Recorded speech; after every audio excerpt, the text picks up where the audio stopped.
네. 이제부터 행사 시작하도록 하겠습니다. 네, 자리에 착석 부탁드리겠습니다.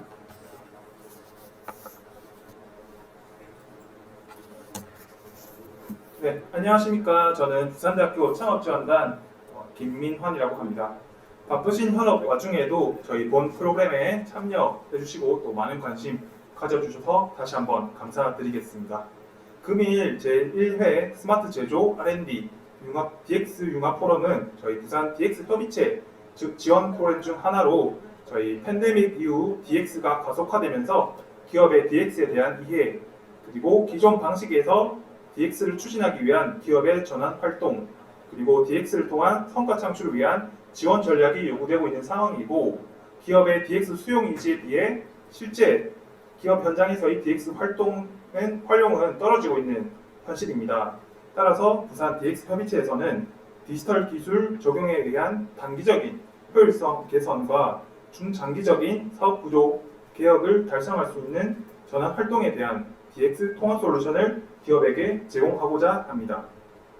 DX 통합 솔루션 중 하나로 금일 DX 포럼 개최를 통해 지역 R&D 지원 사업 방향 그리고 두 번째로 중대재해처벌법 대응 DX 전략 그리고 최신 DX 기술 적용 사례 및 초청 강의 등의 주제로 포럼을 개최하였으며 본 포럼의 자세한 일정은 다음과 같이 한번 살펴보겠습니다. 그래서 첫 번째로는 스마트 제조 R&D 본 포럼에 대해서 간략히 소개 드리고 어떤 지원 DX에 대한 어떤 실질적인 지원 프로그램이 있는지 그런 포럼 소개를 전반적으로 저희 파트 1에서 한번 소개해 드리겠습니다. 그리고 파트 2에서는 저희가 DX 혁신 사례 및 최신 정보 공유를 통해서 저희가 특강을 준비하였고 첫 번째로 제조업 DX 도입과 중대재해처벌법의 관계 주제로 첫 번째 발표가 진행되겠고 두 번째 발표로서 대기업의 DX 기술 기반 기업의 적용 사례 이렇게 두 가지 특강이 준비되어 있습니다. 그래서 파트 2 정도 끝나고 저희가 네트워킹 좀 하시다가 쉬는 시간 가지시고 파트 3에서는 저희가 일단 실질적인 네트워킹 행사를 좀 준비했습니다. 그래서 지역산업 DX 혁신을 위해서 참석자 토론 및 네트워킹 시간을 가져서 실질적으로 이제 기업에서 필요한 DX에 대해서 어떤 수요가 있고 또 어떠한 저희가 역할을 해야 되는지 그런 부분에 대해서 저희가 수요 조사도 받고 또 앞으로 프로그램 소개도 다시 한번 드리는 그런 행사로 저희 오늘 포럼은 준비가 되었습니다. 네, 그럼 지금부터 본격적인 제1회 스마트 제조 R&D 융합 포럼을 시작하도록 하겠습니다. 첫 번째 순서로 저희 스마트 제조 R&D DX 융합 프로그램 소개로 저희 한국과학기술정보연구원 최재경 선생님을 모시도록 하겠습니다. 큰 박수로 맞이해 주시기 바랍니다.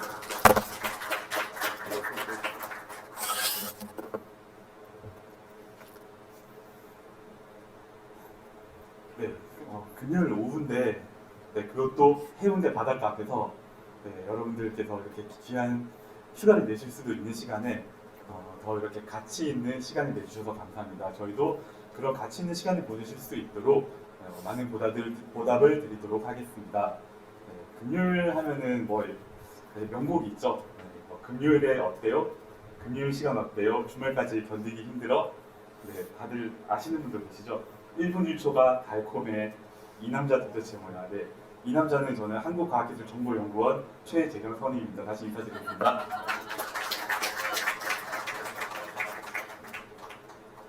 디지털 전환 여러분들 정말 귀가 닳도록 들으셨잖아요. 디지털 트랜스포메이션이라고 하는데 이런 고민들을 가지고 계신 분들이 계세요. 우리 회사는 금형을 제조를 하는데 자꾸 여기서 기포가 생기네? 자꾸 여기서 온도가 높아지네? 왜 이렇게 되지? 이런 공정 불량을 고민해 보신 기업분들이 계시고요. 그리고 어떤 공정에서 이 인력이 너무 부족한데 이 공정은 조금 더 자동화할 수 없을까? 편리하게 할 수 없을까? 이 인력을 줄일 수 없을까? 이런 고민도 계시고요. 그리고 매번 또 직원들이 특히 우리 지방은 좀 심하잖아요. 저 지역 사람이라서 지역 비하 발언은 절대 아니고요. 시립 교육이나 직원들이 바뀔 때마다 또 교육을 하는데 투자를 해야 됩니다. 그렇게 되는 또 매뉴얼이 필요한데요. 그런 매뉴얼이 우리가 쌓아놓은 데이터나 이런 것들이 없기 때문에 전자화하기 힘듭니다. 그리고 어떤 분들은 이런 고민도 계세요. 이제 내가 회사를 좀 그만하고 넘겨주고 싶은데 넘겨줄 사람한테 내가 회사를 운영하는 것보다 더 잘 할 수 있도록 내 경험들을 데이터화해서 공유하고 싶다. 이런 고민을 하시는 분도 계시고요. 그리고 오늘 주제 중에 하나인 중대재해처벌법, 지금 정부에서 강력하게 지금 제재를 하고 있는데, 중대재해처벌법을 안전보건관리 시스템을 도입해서 어떻게 우리가 할 수 있는지, 그리고 또 ESG 혁신을 어떻게 할 수 있는지 등등에 대한 여러 가지 문제들을 많이 안고 계십니다. 이런 문제는 디지털 전환으로 여러분들께서 해결하실 수 있다고 보고 있고요. 그럼 디지털 전환이 정말 만능이냐? 네, 저는 만능이라고 생각을 합니다. 심지어 다이어트, 다이어트 오늘부터 다이어트 해야지 하는데 디지털 전환을 어떻게 해결하냐면 이거 있잖아요. 이거 저희 집에도 있는데 도움이 됩니다. 그리고 이성 문제도 디지털 전환으로 해결이 되나요? 저희 사진 보이시죠? 이거 보고 거울 보니까 눈높이가 많이 낮아지더라고요. 이성 문제 해결됩니다. 어쨌든 농담이고요. 디지털 전환에 대해서는 여러분께서 많은 걸 해결하실 수 있다는 것을 염두에 두시고, 디지털 전환은 아날로그에서 디지털로 가는데 여기서 필요한 것이 데이터고, 그리고 AI가 중요하다는 것을 상기시키시고 오늘 강의들을 들어주시면 감사하겠습니다. 저희가 디지털 전환에 대해서 실패하는 사례들을 챗GPT로 검색해보든지 구글에 검색하든지 전문가한테 물어봐도 대부분이 10가지의 같은 답변이 나올 거예요. 이 답변이 저희가 적은 게 아니고 여기 유명한 사람이라고 하는데, 이분이 항상 전 세계 어디를 가시든 디지털 전환 실패에 대한 원인을 이렇게 말씀하신다고 하더라고요. 근데 이런 디지털 전환 실패의 요인들은 나중에 저희가 마지막 파트에서 한번 알아볼 거고요. 어쨌든 디지털 전환 실패를 할 때 혹은 그런 문제점들이 있을 때 필요한 것들이 중소기업 분들이나 창업기업 분들에게는 기관별 디지털 전환 지원 사업이 좀 절실합니다. 물론 지금은 과학기술 예산이 많이 줄어서 힘드실 수도 있겠지만 그런 지원 사업이 절실한데 불구하고 실제로 이런 지원 사업들은 저희가 느끼기에도, 지원받는 분들이 느끼기에도 중복성이 상당히 높고요. 또 단기성, 일회성이 끝납니다. 일회성 끝나기 때문에 이런 것들을 DX 지원 사업의 한계라고 볼 수 있는데요. 그래서 저희는 이런 것들을 타파하기 위해서 저희가 다양한 기관의 디지털 인프라를 활용해서 여러분들께 다양한 디지털 인프라 지원을 드릴 수 있도록 저희가 부산 디지털 전환 협의체를 맺게 되었습니다. 그래서 저희들이 이렇게 5개의 기관이 뭉쳐서 여러분들에게 도움을 드릴 수 있도록 많은 시스템들을 앞으로 구축해 나가고 도움을 드릴 거고요. 주 회원사분들은 보시다시피 부산대학교의 창업기업, 기술지주 회원사분들, 그리고 저희 키스티의 아스티 회원사분들, 그리고 한국산단공 부산본부의 AI 제조혁신 플랫폼 미니 클러스터, 그리고 부산 벤처기업협회 회원사분들이 주력 회원분들이 되실 것입니다. 그래서 부산 DX 협의체는 저희 기관이 운영하는 것이 아니고 기관은 도움을 드리고 여기 회원사분들이 운영을 하셔서 우리 전부 다 디지털 전환 협의체라고 보시면 되겠습니다. 그래서 앞으로 저희가 오늘 받은 명단을 기점으로 이런 행사가 있을 때마다 또는 다른 행사를 개최할 때마다 다 연락을 드리도록 하겠습니다. 스마트 제조 R&D DX융합 포럼 운영 방안은 저희가 이렇습니다. 보다시피 오늘처럼 1차 포럼을 개최를 하게 되었는데요. DX 기술 세미나 및 수요 발굴, 그리고 오늘 한솔에서도 참여를 해주셨는데 대기업 브리칭과 함께 1차를 하고, 그리고 2차에서는 저희들이 비전공자도 챗 GPT나 혹은 디지털 전환을 활용하실 수 있는 교육을 지원해 드릴 예정입니다. 아마 한 7월 중순에서 8월 중순 사이에 할 예정이긴 한데요. 휴가 시즌이긴 한데 저희가 최대한 피해서 한번 준비하여 연락드리도록 하겠습니다. 그리고 9월 달에는 디지털 전환 멘토링 1대1 지원을 할 수 있는, 1대1 상담을 할 수 있는 시간을 마련해 드리도록 할 예정이고, 또 네트워킹 행사 혹은 같은 목적을 가진 기업분들이 모여서 대기업 디지털 전환 현장이나 이런 곳에 견학을 간다든지에 대한 행사가 마련되어 있고요. 그리고 마지막으로는 저희가 실질적으로 디지털 전환의 혜택을 받을 수 있는 R&D를 연계해 드린다든지 저희 기관들도 같이 참여해서 기업분들과 같이 간다든지에 대한 그런 실질적인 지원 성과를 창출할 예정입니다. 제가 뉴스를 보다가 이런 걸 봤어요. 뉴스를 정말 안 보는데 그냥 네이버 검색하다가 뉴스가 떴길래 봤거든요. 보시다시피 중대재해처벌법에 대응할 수 있는 시스템을 구축을 했다는 어떤 뉴스를 봤어요. 근데 그 기업이 어딘가 하고 보니 한솔 PNS시더라고요. 그래서 한솔 PNS에서 근데 중대재해처벌법을 기업분들이 많이 걱정을 하시는데 그럼 대기업에서는 어떻게 이런 것들을 디지털 전환으로, 디지털 전환 도입으로 어떻게 해결할 수 있을까에 대해서 많은 궁금점이 생기더라고요. 그래서 오늘 제가 외부 강연으로 한솔 피네스 분들과 거기에 관련된 분들을 모시게 되었고요. 네, 실제로 들으시고 나서 네트워커가 필요하시면은 나중에 휴식 시간 때 네트워크를 해주시면 되겠습니다. 일단 저희 소개는 여기까지고요. 그러면 곧바로 저희가 지금 2시부터지만은 좀 더 빨리 시작하도록 하겠습니다. 네, 첫 번째 강연으로 저희 RMS 첫 번째 강연 나와주세요. 네. 첫 번째 강연으로 디지털 전환 혁신 사례 및 최신 정보 공유에 이거는 다음 디지털 전환 도입을 통한 중대재법 완화 및 기업 혁신에 대해서 우리 김봉훈 대표님께서 발표해 주도록 하겠습니다. 큰 박수로 맞아주시기 바랍니다.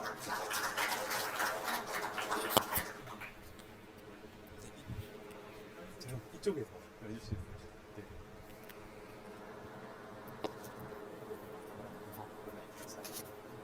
이게 만지는 거고요. 이게 메이저. 네. 네, 여러분들 반갑습니다. 아까 금요일 얘기하셨는데 저도 빨리 마치고 서울로 올라가야 됩니다. 그래서 그런 상황이고요. KTX를 빨리 타야 되는 그런 절박한 심정을 가지고 여기서 있었습니다. 제가 제 소개를 먼저 드리면요. 저는 림스런 회사를 운영을 하고 있고요. 영국에 본사를 두고 있는 LIQA. 여러분도 혹시 부산이니까 잘 아실지 모르겠습니다. 로이드 임종원이라고 하죠. 로이드라고 하죠. 성급 회사죠. 이 성급 회사의 한국 사업소의 안전보건 솔루션 팀을 맡고 있습니다. 그래서 어떻게 보면 오늘 여러분들이 얘기하시는 디지털 전환과 약간 거리가 있다고 생각하지만요. 최신 트렌드인 중대재해처벌법을 저희는 비즈니스화해서 지금 하고 있습니다. 물론 디지털 전환을 통해서 많은 돈을 벌고 있습니다. 그래서 여러분들께 그런 말씀 좀 드리고요. 저를 왜 불렀는지 되게 궁금하던데 제가 원래 말투를 들어보시면 알겠지만 고향이 여기서 20분 떨어진 부산입니다. 그래서 저희 어머니를 보고 가라고 이렇게 불러주신 것 같아서 되게 감사드리고요. 다행히 어머니는 못 뵙고 바로 올라가야 될 것 같습니다. 현재 제가 어제까지는 삼성그룹의 CSO 분들이니까요. 부사장급들과 세미나를 진행하고 내려왔습니다. 삼성그룹이 현재 어떤 일을 하고 있냐면요. 안전과 관련되어 있는 많은 일들을 지금 현재 디지털로 전환하는 일을 하고 있습니다. 삼성그룹이 이제 한다고요? 삼성그룹이요? 지금 현재 미국 시장 같은 경우는요. 안전보건 솔루션을 미국에서 많은 디지털 회사들이 판매를 하거나 또는 여러 가지 사업을 하고 있는데요. 현재 2022년 기준으로 20억 불 정도가 현재 시장이 형성되어 있고요. 최근 연구 과제를 보니까요, 2030년까지 한 39억 불 정도로 예상하고 있더라고요. 상당히 큰 금액입니다. 우리나라는 삼성그룹이 이제 시작하고 있다 이렇게 보시면 됩니다. 제가 삼성그룹의 많은 솔루션들을 진단을 했었는데요. 제가 5년 전부터 진단을 했었는데 그렇게 높은 수준은 아닙니다. 그래서 지금 대대적인 투자를 통해서 스마트 팩토리 전환과 AI 전환, AI 도입, 그리고 이런 부분들을 안전보건에 투자를 하겠다고 알고 있습니다. 여기 오신 분들 중에서 새롭게 IT 기업을 설립하셨거나 또는 설립하셔서 뭔가 비즈니스를 하고 계시는 분들이 있을 겁니다. 오늘 제가 소개드리는 거는 어제 삼성그룹의 부사장들과 세미나를 했던 내용들이 일부가 들어가 있습니다. 그래서 여러분들은 그들이 어떤 걸 요구하는지를 보시면 꽤 괜찮지 않겠나 싶습니다. 저는 삼성그룹뿐만 아니고 현재 국내 한 10대 그룹사들의 대부분의 안전보건 솔루션을 개발을 할 때 제가 일행을 담당하고 있다 이렇게 보시면 될 것 같습니다. 그렇다면 기업에서 안전경영 시스템을 이렇게 투자를 하는 이유가 뭘까요? 바로 여기 보시면 알겠지만요. 한마디로 얘기해서 비용입니다. 비용을 절감하기 위해서 해야 되고요. 현재 많은 기업들, 국내 기업들은 인원이 작게 줄어들다 보니까 상당한 한 명당 일을 해야 될 업무들이 상당히 증가를 하고 있습니다. 그 중에서 중대재해처벌법이 우리나라에 들어와 있기 때문에 이런 한 명이 안전보건을 해야 될 업무들이 상당히 늘어나고 있습니다. 그래서 예를 들면 여러분들 대기업에서 대기업 직원들이 들어가 있는 거 아시죠? 대기업 직원들만 모임 방 들어가서 막 회사를 씹어대는 그런 사이트 아시죠, 그죠? 거기 들어가 보면요, 안전보건 때문에 일을 못하겠다 그런 얘기가 막 나옵니다. 그래서 기업들이 안전보건에 투자를 하고 있는데요.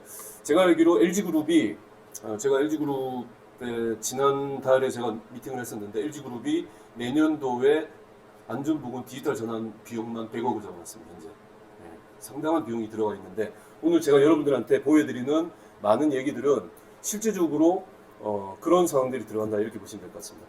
조금 재미없는 얘기 20분 하기 전에 먼저 이걸 한번 보여드리겠습니다. 제가 오늘 여러분들이 안전과 관련해서 전혀 무지한 분들이 오신 걸로 제가 알고 있거든요. 그래서 여러분들한테 먼저 퀴즈를 한번 하겠습니다.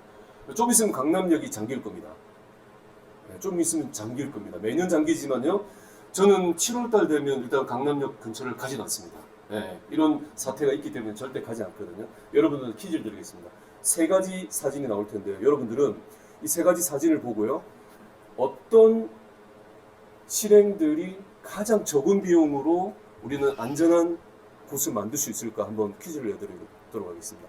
선물은 제가 드리지 않겠습니다. 주차장에서 드리는 걸로 제가 하겠습니다. 자, 먼저 첫 번째 사진입니다.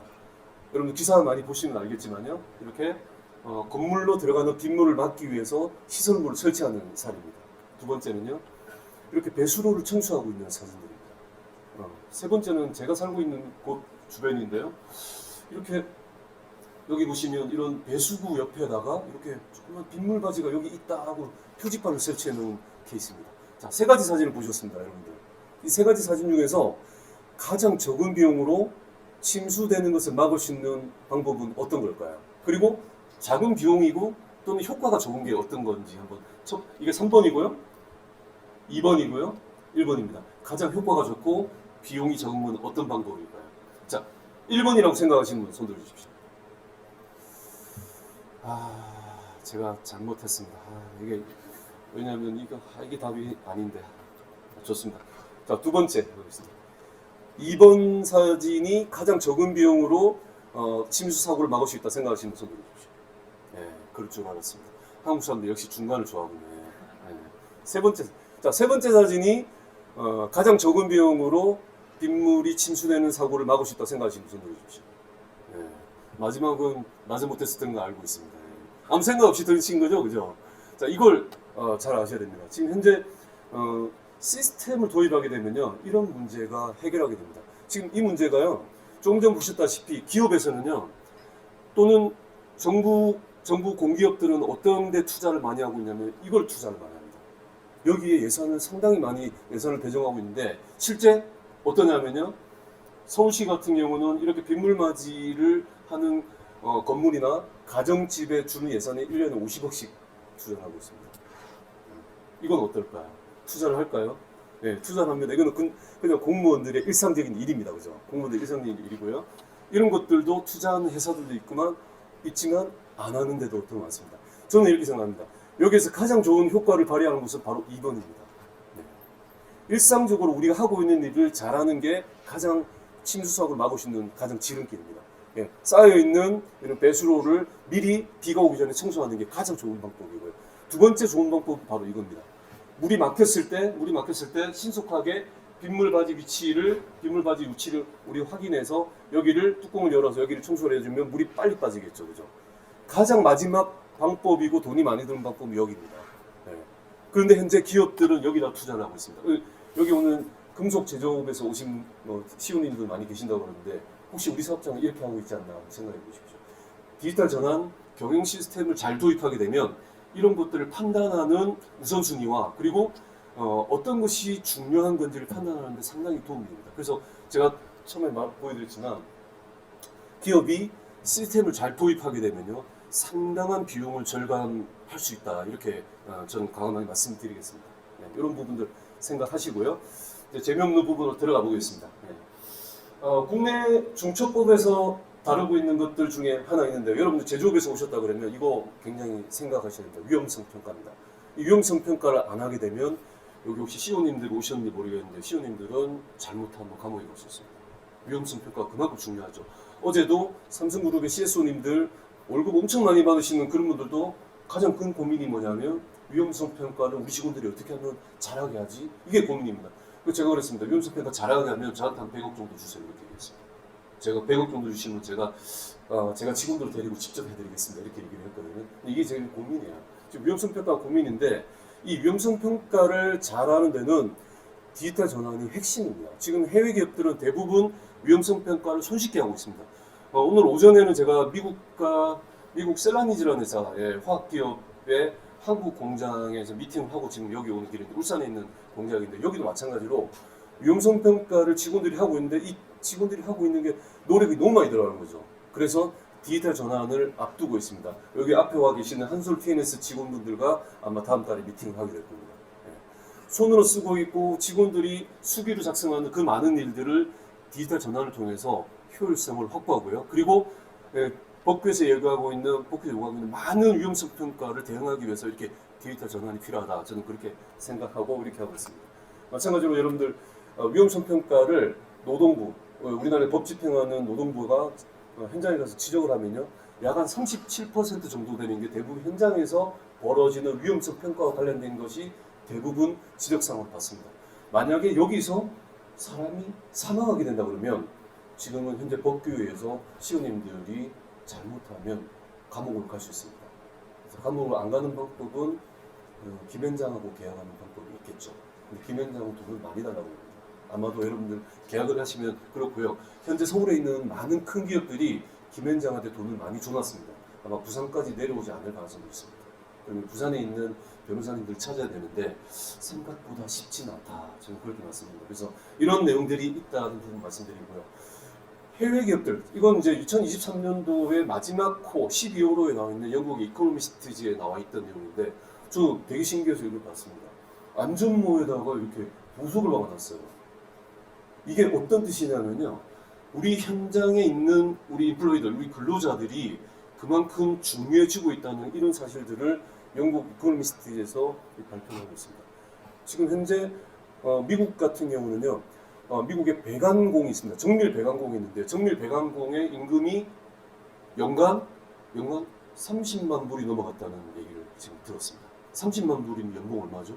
와, 저보다도 조금 덜 받는 것 같습니다. 네. 30만 불 정도 받고 있다. 그 정도로 근로자들의 몸값이 올라가고 있거든요.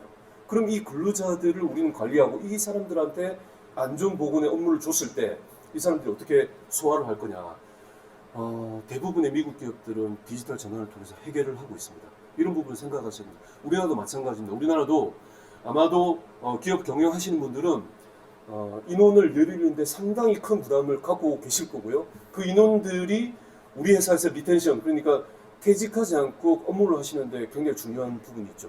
여기에 생산과 관련된 업무가 아니고 안전과 관련된 업무가 직원한테 부담을 막 오기 시작하잖아요. 직원들이 아마도 못 버틸 가능성이 있습니다. 그래서 직원들한테 업무를 효율화시켜야 되고요. 그리고 제대로 된 업무를 주려고 하면요. 바로 안전보건도 디지털로 전환하는 게 가장 바람직한 방법이다. 저는 그렇게 말씀드리겠습니다. 이건 제가 드리는 글이 아니고요. 영국 이코노미스트면 여러분들 권위 있는 잡지입니다. 그죠? 충분히 여러분들 믿으셔도 될 것 같습니다. 그래서 육체적 노동자들이 몸값이 계속 올라가고 있다.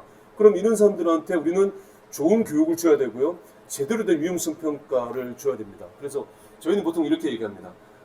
근로자들한테 저희는 이렇게 하죠. 어떠한 기술과 지식을 충분히 넣는다 그러면요. 이걸 근로자들이 잘 수행하기 위해서는 우리는 디지털 기반의 위험성 평가 시스템을 넣어줘야 됩니다. 그렇게 되면 직원들이 일하는 방식이 바뀌게 될 거고요. 여러분 여기 계시는 시원님들이 사고로 인해서 골치 아픈 일들이 없어지게 되겠죠. 이런 프로세스들도 아마 생각해 보시면 좋을 것 같다 생각되고요. 자, 여기에 디지털 전환하면 대표적인 기업 아마존이 나왔습니다. 아마존이 오늘 제가 얘기하는 주제와도 비슷합니다. 제가 작년도 1월 달에 아마존의 휴스턴에 있는 풀피메드 센터를 저희가 벤치마킹을 갔다 왔습니다. 갔다 왔는데요. 이런 얘기를 하죠. 19년부터 직원들 교육에 7억 달러를 투자하고 있다. 이렇게 얘기를 하더라고요. 저는 직원들 교육에 7억 달러? 말이 안 되는 소리잖아요. 1조를 투자하고 있다는 얘기잖아요. 왜 그렇게 하냐 물어봤더니만 현재 2024년이죠. 2023년까지 기준으로 봤을 때 2018년부터 2023년까지 미국에서 더티더즌, 그러니까 가장 지저분한 회사죠. 어떤 거냐면 사람을 많이 다치게 하고 사망하게 하는 회사죠. 여기에 아마존이 5년 연속으로 탑 10에 들었고요. 그 중에 5년 연속 중에서 3개년은 1위였습니다. 말이 안 되는 거 아닙니까? 디지털 전환하고요, 스마트 팩토리고요, 공장이고요, 로봇이 들어가 있는 게 아마존의 대표적인 사례 아닙니까? 근데 이 아마존이 사람이 죽고 다치는 거에 너무나 취약하다는 거죠. 왜 그럴까요? 왜 그럴까요? 저는 안전 전문가로서 이런 말씀드립니다. 제대로 된 안전 프로그램이 도입되어서 디지털로 전환되어야지, 또는 로봇이 적용돼야지 사고를 막을 수가 있어요. 그런데 그렇지 않고 아마존은 기술력만 가지고 들어갔죠. 그래서 이런 문제가 생겼는데요. 그래서 제가 어제도 삼성그룹에 있는 임원들한테 그런 얘기를 했습니다. 디지털로 전환된다 그러면 반드시 전문가들의 설계에 의한 디지털로 가야 된다. 그래서 저희는 한솔 PNS와 2000 몇 년도부터 우리 시작했죠? 2019년부터 시작했죠. 20년부터 시작했죠. 그죠? 2020년도에 우리 한솔 PNS와 저희가 함께 안전 전문가들과 디지털 전문가들이 같이 모여서 우리는 한솔그룹에 있는 모든 오프라인에서 일하는 부분들을 디지털로 전환시켰습니다. 네, 현재 효율성이 좋은 부분들은 다음 발표 때 아마 여러분들 들어오시면 좋을 것 같습니다. 이제 3M과 폭스바겐도 저희는 벤치마킹이 주요 대상인데요. 이런 회사들도 디지털 전환시키고 안전 업무들을 효율화시키는데 상당한 투자를 하고 있고요. 직원들한테 교육을 시키고 있다. 이렇게 보시면 될 것 같고요. 여러분들도 지금 현재 창업을 하시고 이 디지털로 사업을 하시는 분들은 이런 부분을 벤치마킹 하시면 좋을 것 같습니다. 미국 시장은 안전 시스템만 해도 20억 불이라고 말씀드렸습니다. 2022년 기준으로. 예, 여러분들한테 한국에서도 상당한 기회가 있을 거라고 생각합니다. 정말 재미없지만 디지털로 가기 전에 오프라인으로 어떻게 설계하는지 여러분들 소개해 드리도록 하겠습니다. 이렇게 복잡한 내용들이 들어갑니다. 더 복잡한 내용 보여드릴까요? 이렇게 들어갑니다. 네, 이건 제가 넘어드렸고요. 자, 이런 복잡한 안전 시스템들이 성공적으로 쭉 도입했던 과정에서 유럽 같은 경우는 여기 1970년도부터 80년도까지가 프랭크 버더라는 사람이 나오면서 상당한 전환이 이렇게 됩니다. 이 사람이 바로 시스템으로 일을 해야지 사고를 막을 수 있다고 얘기한 사람이고요. 어떻게 보면 저한테는 스승과 같은 사람입니다. 저는 이 사람의 이론 가지고 지금 10여 년째 공부를 하고 있습니다. 그래서 이 사람의 이론 가지고 하고 있는데, 이 사람이 얘기한 거는 뭐냐면, 조직이 예전에 사고가 발생돼서 사람이 수십 명씩 사망하고 이럴 때 이 버드라는 사람이 만들어 놓은 시스템에 의한 회사의 업무 체계를 바꿨을 때 사고율이 확 떨어졌다, 이렇게 얘기하고 있거든요. 그래서 현재 영국 같은 경우는 우리나라의 50분의 1 정도의 사망률을 보입니다. 우리나라가 현재 근로자 10만 명당 사망률이 약 10만 명당 사망률이 0.5 정도 됩니다. 영국 같은 경우는 0.0대입니다. 0.0대. 그 정도로 낮아지고 있거든요. 이건 바로 이 시점에서 시스템을 도입했던 것이고요. 현재 시점을 봤을 때는 당연히 디지털로 가는 게, 이런 내용들은 과거에 우리가 많은 인력들이 일을 할 수 있는 환경에서 이렇게 된 거거든요. 현재 시점에 봤을 때는 저는 단연컨대 디지털로 전환이 필요하다, 이렇게 말씀드리고요. 이건 좀 넘어가겠습니다. 자, 이제 시스템을 어떻게 설계를 했느냐, 이렇게 보시면요. 사업장에서 안전관리를 할 때 가장 중요한 게 바로 이겁니다. 위험성 평가와 작업 허가, 그다음에 점검과 교육시키는 이 네 가지가 가장 핵심입니다. 이 네 가지는 실제 사고를 일으키는 많은 요소들을 관리하고 있는 프로그램들이고요. 이런 프로그램들을 잘 운영되는지에 대해서 모니터링하게 됐는데, 대기업 같은 경우는요, 이런 프로그램들이 문서로 따지면요, 이 방 하나를 가득 채울 정도의 문서가 한 달 정도면 다 이루어집니다. 이렇게 많은 일들이 벌어지고 있거든요.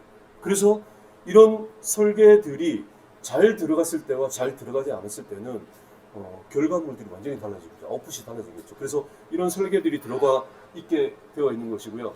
많은 해외에 있는 이런 기업들입니다. 한 20억 불 벌고 있는 대표적인 회사 5개 회사들입니다. 이 회사들 나중에 검색해 보시면요, 이 회사들이 가지고 있는 안전보건을 디지털로 전환시켜서 현재 사업을 하고 있는 대표적인 회사들인데요. 이런 회사들이 여기에 있는 프로그램들을 개발해서 하고 있습니다. 현재 이 내용들은 국내 기업들이 대부분 다 오프라인으로 사람들이 손으로 쓰거나 엑셀 문서로 관리하고 있는 것들입니다.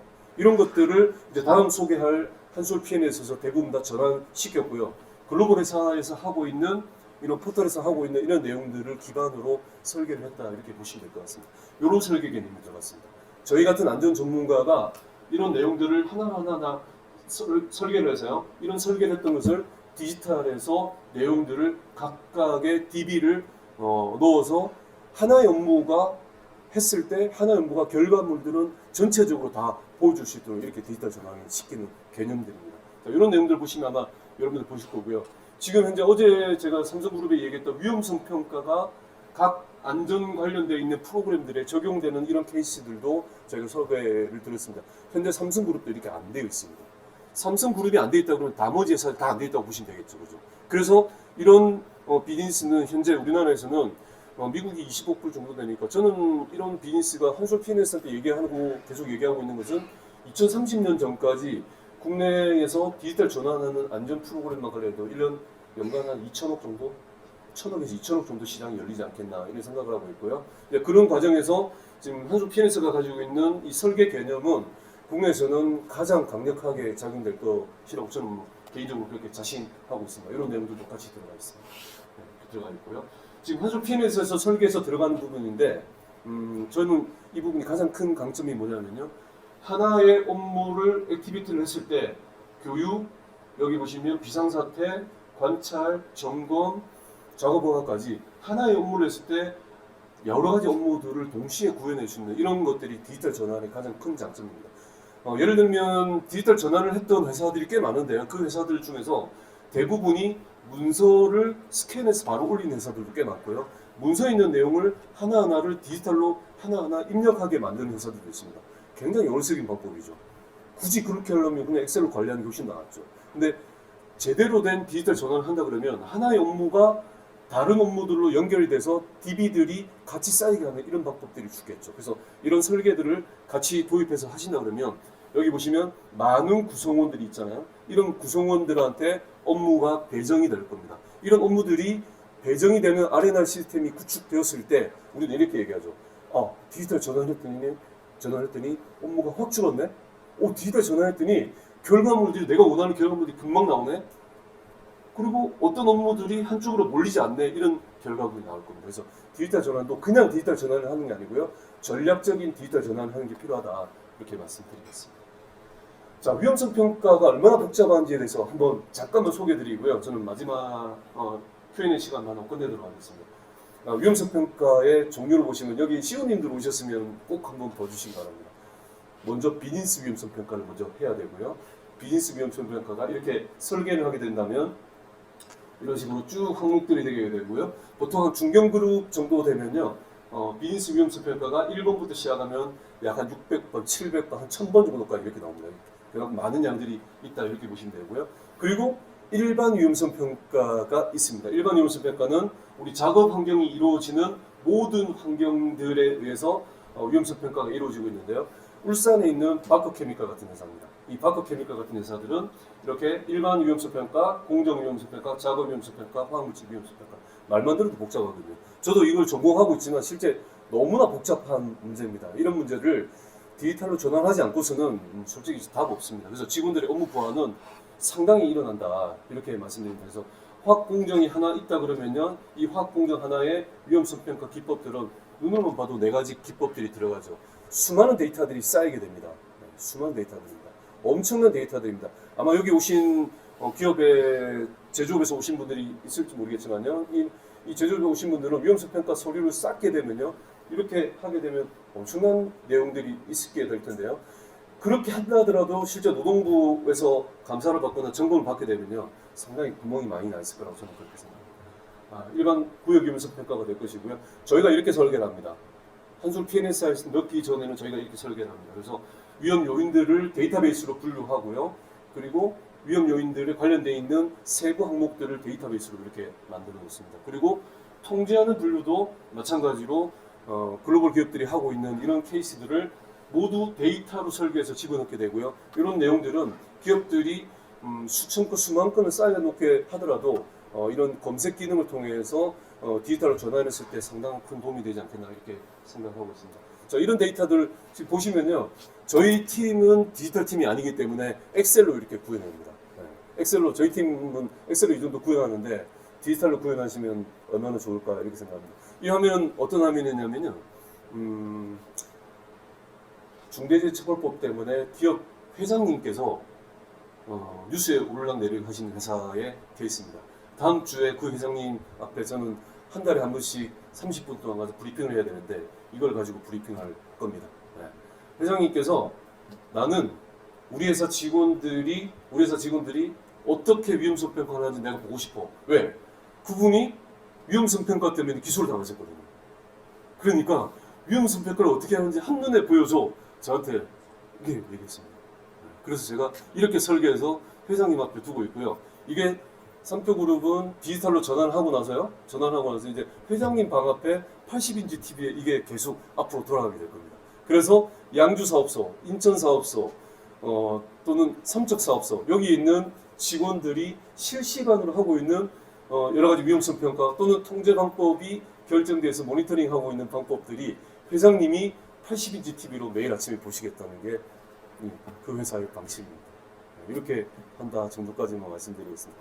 뒤에 여러 가지 자료들이 있지만 아마도 제 다음 시간에 한솔그룹 또는 한솔 PNS에서 소개하는 시간 갖도록 하고요. 저는 이렇게 말씀드리겠습니다. 디지털 전환은 기업의 담당자로 오셨으면 반드시 가야 되는 거고요. ICT 비즈니스를 하고 계시는 분들한테는 세이프티 비즈니스가 상당히 많이 올라와 있다. 그런 부분들 상당히 기회가 있다. 이런 부분 말씀드리고요. 그리고 디지털로 전환할 때는 이런 여러 가지 전문가들과 먼저 검증되어 있는 기법들을 만들어서 했던 기업들과 같이 코업하시면 좋지 않겠냐 생각하고요. 뒤에 자료들 많이 하시면 여러분들이 전문성 가지고 있는 분들이 아니니까 제가 지루하실 것 같아서 이 정도 시간 하면 되겠죠. 혹시 궁금한 거 있으면 듣도록 하겠습니다. 너무 많이 하시면 안 됩니다. 저 기차 타고 가야 됩니다. 좋습니다. 지금 마이크 드리겠습니다.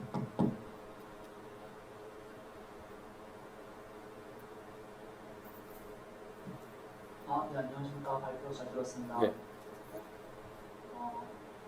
중대재해 처벌법 관련해서 네. 좀 아무래도 중요한 부분이 네. 법적으로 법적 문제를 불거지지 않도록 네. 사고가 나더라도 네. 법적 문제를 불거지지 않도록 네. 예방하는 차원에서 네. 관심을 많이 가지게 되는데요. 네. 이 부분을 진행을 할 때 법적인 자문도 같이 진행이 하면서 네. 하시는 건가요? 법적인 자문. 자문을 해주시는 쪽에서 아니면 프로그램 쪽에서? 네. 아무래도 ICT를 하고 계시는 분들은 이 부분의 전문가는 아니시겠죠, 그죠? 네, 그런 아니신데 저희가 그쪽 분야의 전문이겠죠, 그죠? 저희와 한솔PN에서 같이 공동으로 저희는 협약을 맺어서 만약 디지털 전환을 하시는 기업들이 있으면요, 그런 중대재해처벌법의 컴플라이언스 리스크를 해소하기 위해서 저희들이 자문을 드리거나 또는 코치를 해드린다 이렇게 말씀드리겠습니다. 그러면은 이제 네. 조금만 더 법률적인 자문이 들어간다는 게 맞다는 거. 그렇습니다. 예, 법률적인 자문은요 이렇게 보시면 됩니다. 로펌이 하는 것은 사후 자문이고요, 그렇죠? 네, 사후 자문이고 저희는 사전 자문이죠. 예, 중대재해처벌법과 산업안전보건법, 화학물질관리법 이런 법규 항목들을 안에 있는 항목들을 변호사들이 알지 못해요. 변호사는 모릅니다. 거기 있는 항목들이 어떻게 설계되어 있는 건 이 안전 분야의 전문성을 가진 법규입니다. 이 법규를 저희는 해석하고요. 이 해석된 법을 기업에서 어떤 다큐먼트와 어떤 레코드로 어떤 액티비티가 들어가야지 이 법을 대응할 수 있는지를 저희는 이제 자문해 드리는 거죠. 예. 로펌하고 계약되어 있다 그러면요. 로펌은 사건이 발생되었을 때 우리 회사가 법률적으로 어떻게 대응해야 되는지를 자문을 받는 것이고요. 그 전 단계는 저희한테 자문을 받으시는 거죠. 네, 감사합니다. 그리고 한 가지 더 부연 설명을 드리면요. 저희가 법률적인 문제를 해소하기 위해서 한솔 PNS의 포털 시스템, IT 포털 시스템을 그렇게 설계를 해놨습니다. 여기 있는 시스템들, 제가 생각할 때 한솔그룹에 지금 담당팀, 수석팀장님 오셨는데 아마도 100% 안 하고 계실 겁니다. 그쵸? 100% 하시면요, 제가 볼 때 법률적인 문제는 전혀 문제 없습니다. 저희가 법률적인 문제를 모두 해소하기 위해서 그렇게 설계를 해놨고요. 이게 한솔 PNS 프로그램에 그렇게 들어가 있다, 이렇게 말씀드리겠습니다. 네, 또 다른 질문 듣겠습니다. 네. 질문이 없을 줄 알았는데 많이 하시네요. 네, 좋습니다. 네. 안녕하십니까. 저는 그 특별한 참가소라는 회사 운영하고 있는 오정민이라고 합니다. 네, 반갑습니다. 발표 잘못했습니다. 네. 그 디지털 전환을 했을 때 예. 원래 문서로 하던 일들을 음. 디지털로 전환했을 때 오차범위에 음. 대해서 첫 번째 알고 싶고요. 두 음. 번째는 그 안전관리자가 지금 실무자분들이 계시잖아요. 네. 그 분들이 전환을 했을 때 비용적인 부분에서 어느 정도 감축 정도 될지 퍼센테이지로 좀 말씀해 주시면 말씀드리겠습니다. 좋습니다. 예. 먼저 질문은 이제 다큐멘트를 우리가 손으로 했을 때와 디지털로 전환됐을 때 어떤 차이가 갭이 있느냐, 혹시 실패할 가능성이 없느냐 이렇게 말씀하셨는데 한마디로 이렇게 말씀드리겠습니다. 지금 손으로 하고 있는 것은 제가 세이프티 분야에서 국내 최고 전문가를 자부하거든요. 제가 만약에 노동부에 계시는 감독관들은 그냥 7급 공무원들입니다. 그분들은 그냥 법률을 읽고 보시는 분들인데 제가 만약에 한 회사에 가서 산업안전보건법으로 진단한다 그러면 제가 3일만 들어가면요 한 회사당 최소 10억 원의 과태료를 매길 수 있습니다. 제가 한다 그러면 그만큼 지금 5% 일을 하고 있는 안전관리자의 손을 의해서 하고 있는 업무들은 실질적으로 구멍이 굉장히 많습니다. 그래서 디지털을 전환한다는 뜻은 그런 구멍들이 웬만큼 메워진다는 그런 뜻이고요. 실제 물리적인 시간이 부족해서 못하는 부분들을 디지털로도 상당히 많이 할 수 있다. 예를 들면 어떤 거냐면요. 법에서 해야 되는 점검들은 상당히 많습니다. 근데 점검을 하려고 그러면 발로 뛰어가서 해야 되잖아요. 그죠? 발로 뛰어가서 해서 점검을 하고 그 기록들은 다시 와서 기록을 남겨야 돼요. 이렇게 되면요. 사람이 갔다 와서 사무실 와서 정리해서 넣어야 되는 것들을 현장에서 스마트폰으로 바로 해버리죠. 그리고 다른 업무를 할 수 있겠죠. 그죠? 자, 그렇게 봤을 때 비용적인 측면은 얼마만큼 절감될 거냐. 전 디지털로 전환했을 때는 이렇게 봅니다. 요거 설명드리면 되겠다. 외국계 화학사들이 울산에 많습니다. 부산은 별로 없습니다. 울산에 가면 외국계 화학사들이 엄청 많은데요. 동일한 규모의 한국 기업이 있습니다. 화학회사가 있습니다. 그러면요. 안전관리자를 몇 명 두고 있냐면요. 외국계 회사들 같은 경우는요. 중첩법 때문에 한 명 정도만 더 두고 있습니다. 그렇다면 300인까지가 한 명이죠. 그죠? 300인 넘어가면 2명인데 그렇다면 외국계 화학사들 같은 경우는 300인 정도가 일을 한다 그러면 안전관리자를 2명밖에 안 됩니다. 또는 한 명 돼서 3명을 두는데 규모는 매출은 2조에서 3조 정도. 자, 그리고 한국 기업이 2조에서 3조 정도 된다고 그러죠. 된다고 가정했을 때 안전관리자 몇 명이냐면 최소 10명입니다. 외국계 기업은 왜 2명, 3명만 두면 될까요? 대부분 다 디지털로 전환되어 있습니다. 오랜 기간 전에 디지털 전환되어 있고요. 그들은 한국의 컴플라이언스와 관련해서 오늘 오전에도 제가 미국과 일본이 합작했던 회사와 미팅하고 왔는데 거기에 있는 법규 위반상이 하나가 나오잖아요. 그러면 직원들은 이제 중징계 대상입니다. 법규 위반상이 나오면. 근데 한국 기업들이 진화를 받잖아요. 노동부 감독관들과 밥을 먹기 시작합니다. 그렇다고 보시면. 자, 다른 질문 듣겠습니다. 예. 예. 발표자가 질문하시네요. 저희 기업 회원분들께서 특히 제조기업분들께서 네. 안전관리, 안전보건관리 네. 시스템이나 구축을 위한 네. 아무것도 없는 상태에서 네. 데이터가 아무것도 없는 상태에서 네. 가장 먼저 구축해야 될 네. 데이터를 뭐라고 생각하십니까? 일단 먼저 한솔 PNS와 계약을 하셔야 되고요. 이렇게 하시는 거고요. 두 번째는 아무것도 없는 상태에서 만약에 가장 적은 비용으로 해야 된다. 뭐 다른 것도 위험성 평가죠. 위험성 평가고요. 회사에서 아마 규모가 작은 회사들은 위험성 평가 데이터가 별로 없을 겁니다. 그러면 만약에 문제가 생기면 이런 표현 드리기 좀 그렇지만 물방울이 많습니다. 그냥 법적으로 굉장히 많은 처벌을 받을 수 있는 가능성이 많습니다. 그래서 위험성 평가를 해야 되고요. 그 위험성 평가를 할 때 기본적으로 아까 위험성 평가에 몇 가지 기법을 말씀드렸는데 제너럴 리스크 어세스먼트라고 얘기하는데 이런 부분들은 기본적으로 저희와 한솔편에서 웬만한 설계를 다 되어 있습니다. 이런 부분도 그대로 활용하시면 되고요. 회사의 위험도에 따라서 특별한 작업들과 위험들이 있습니다. 이런 것들은 순차적으로 시스템에 넣어서 관리를 해야 되고요. 첫 번째로 하라고 하면 저는 위험성 평가를 말씀드리겠습니다. 창업기업요.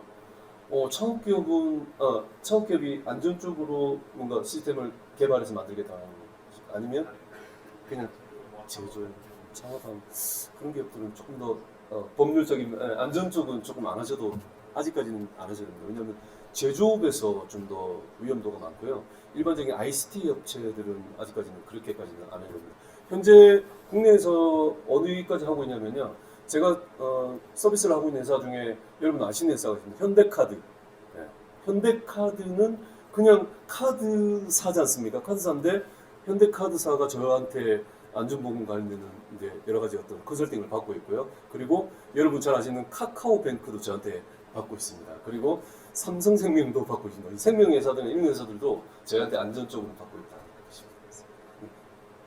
다른 질문 없으시면 저는 솔로 가도록 하겠습니다. 자, 고맙습니다.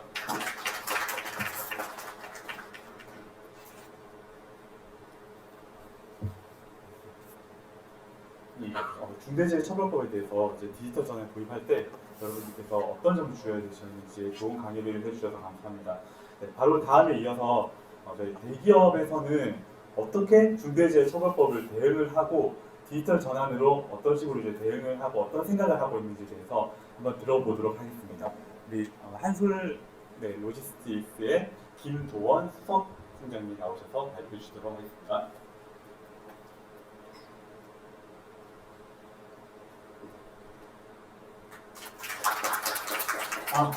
처음 뵙겠습니다. 저는 한솔그룹사 안전보건 전담조직에서 근무하고 있는 김도원이라고 합니다.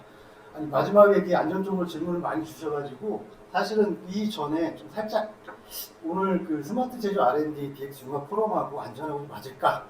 나름의 어떤 좀 사실 좀 긴장을 하고 있었던 상황이었었는데 마지막에 중첩법 얘기 나오고 실제 우리 여기 참여하시는 우리 사업자인 우리 CSO, CEO 분들께서 많이 계시다 보니까 어느 정도 관심을 갖고 계시나 하셔서 제가 오늘 준비한 것은 실제 저희 한솔그룹에서 중대재해처벌법을 중대재해에 관한 법률에 따라서 우리가 지금 어떻게 대응하고 있느냐를 좀 세밀하게 좀 간단하게 좀 말씀을 드리고요.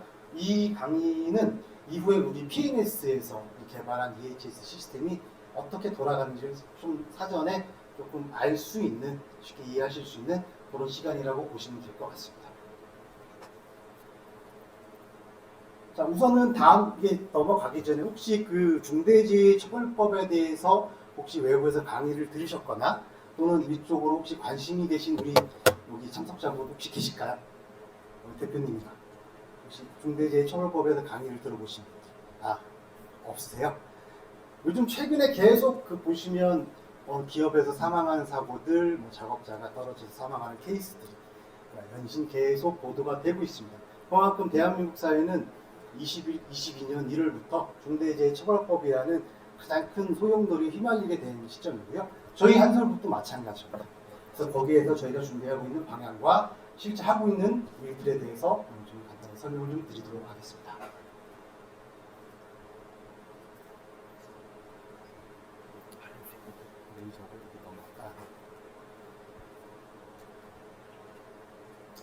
자, 우선 오늘 총 6가지 정도 주제로 간단히 설명을 드리겠습니다. 우선 중대재해처벌법에 요구하는 사항들, 그리고 실제 중대재해 대응 방향까지 짧은 시간이지만 아마 들어보시면 굉장히 돌아가셔서 유익하게 활용하실 수 있을 거라고 보여집니다. 자, 우선은 중대재해처벌법에 제일 처음 나오는 게 안전보건 확보 의무입니다. 나중에 이것도 나중에 시스템적으로 이제 저희가 설명을 좀 드릴 텐데 우선은 여기 계신 사업주분도 계실 거고 경영 책임자분도 계실 겁니다. 보면 이 법에서 요구하는 것들은 대부분 대표이사를 처벌하기 위한 법입니다.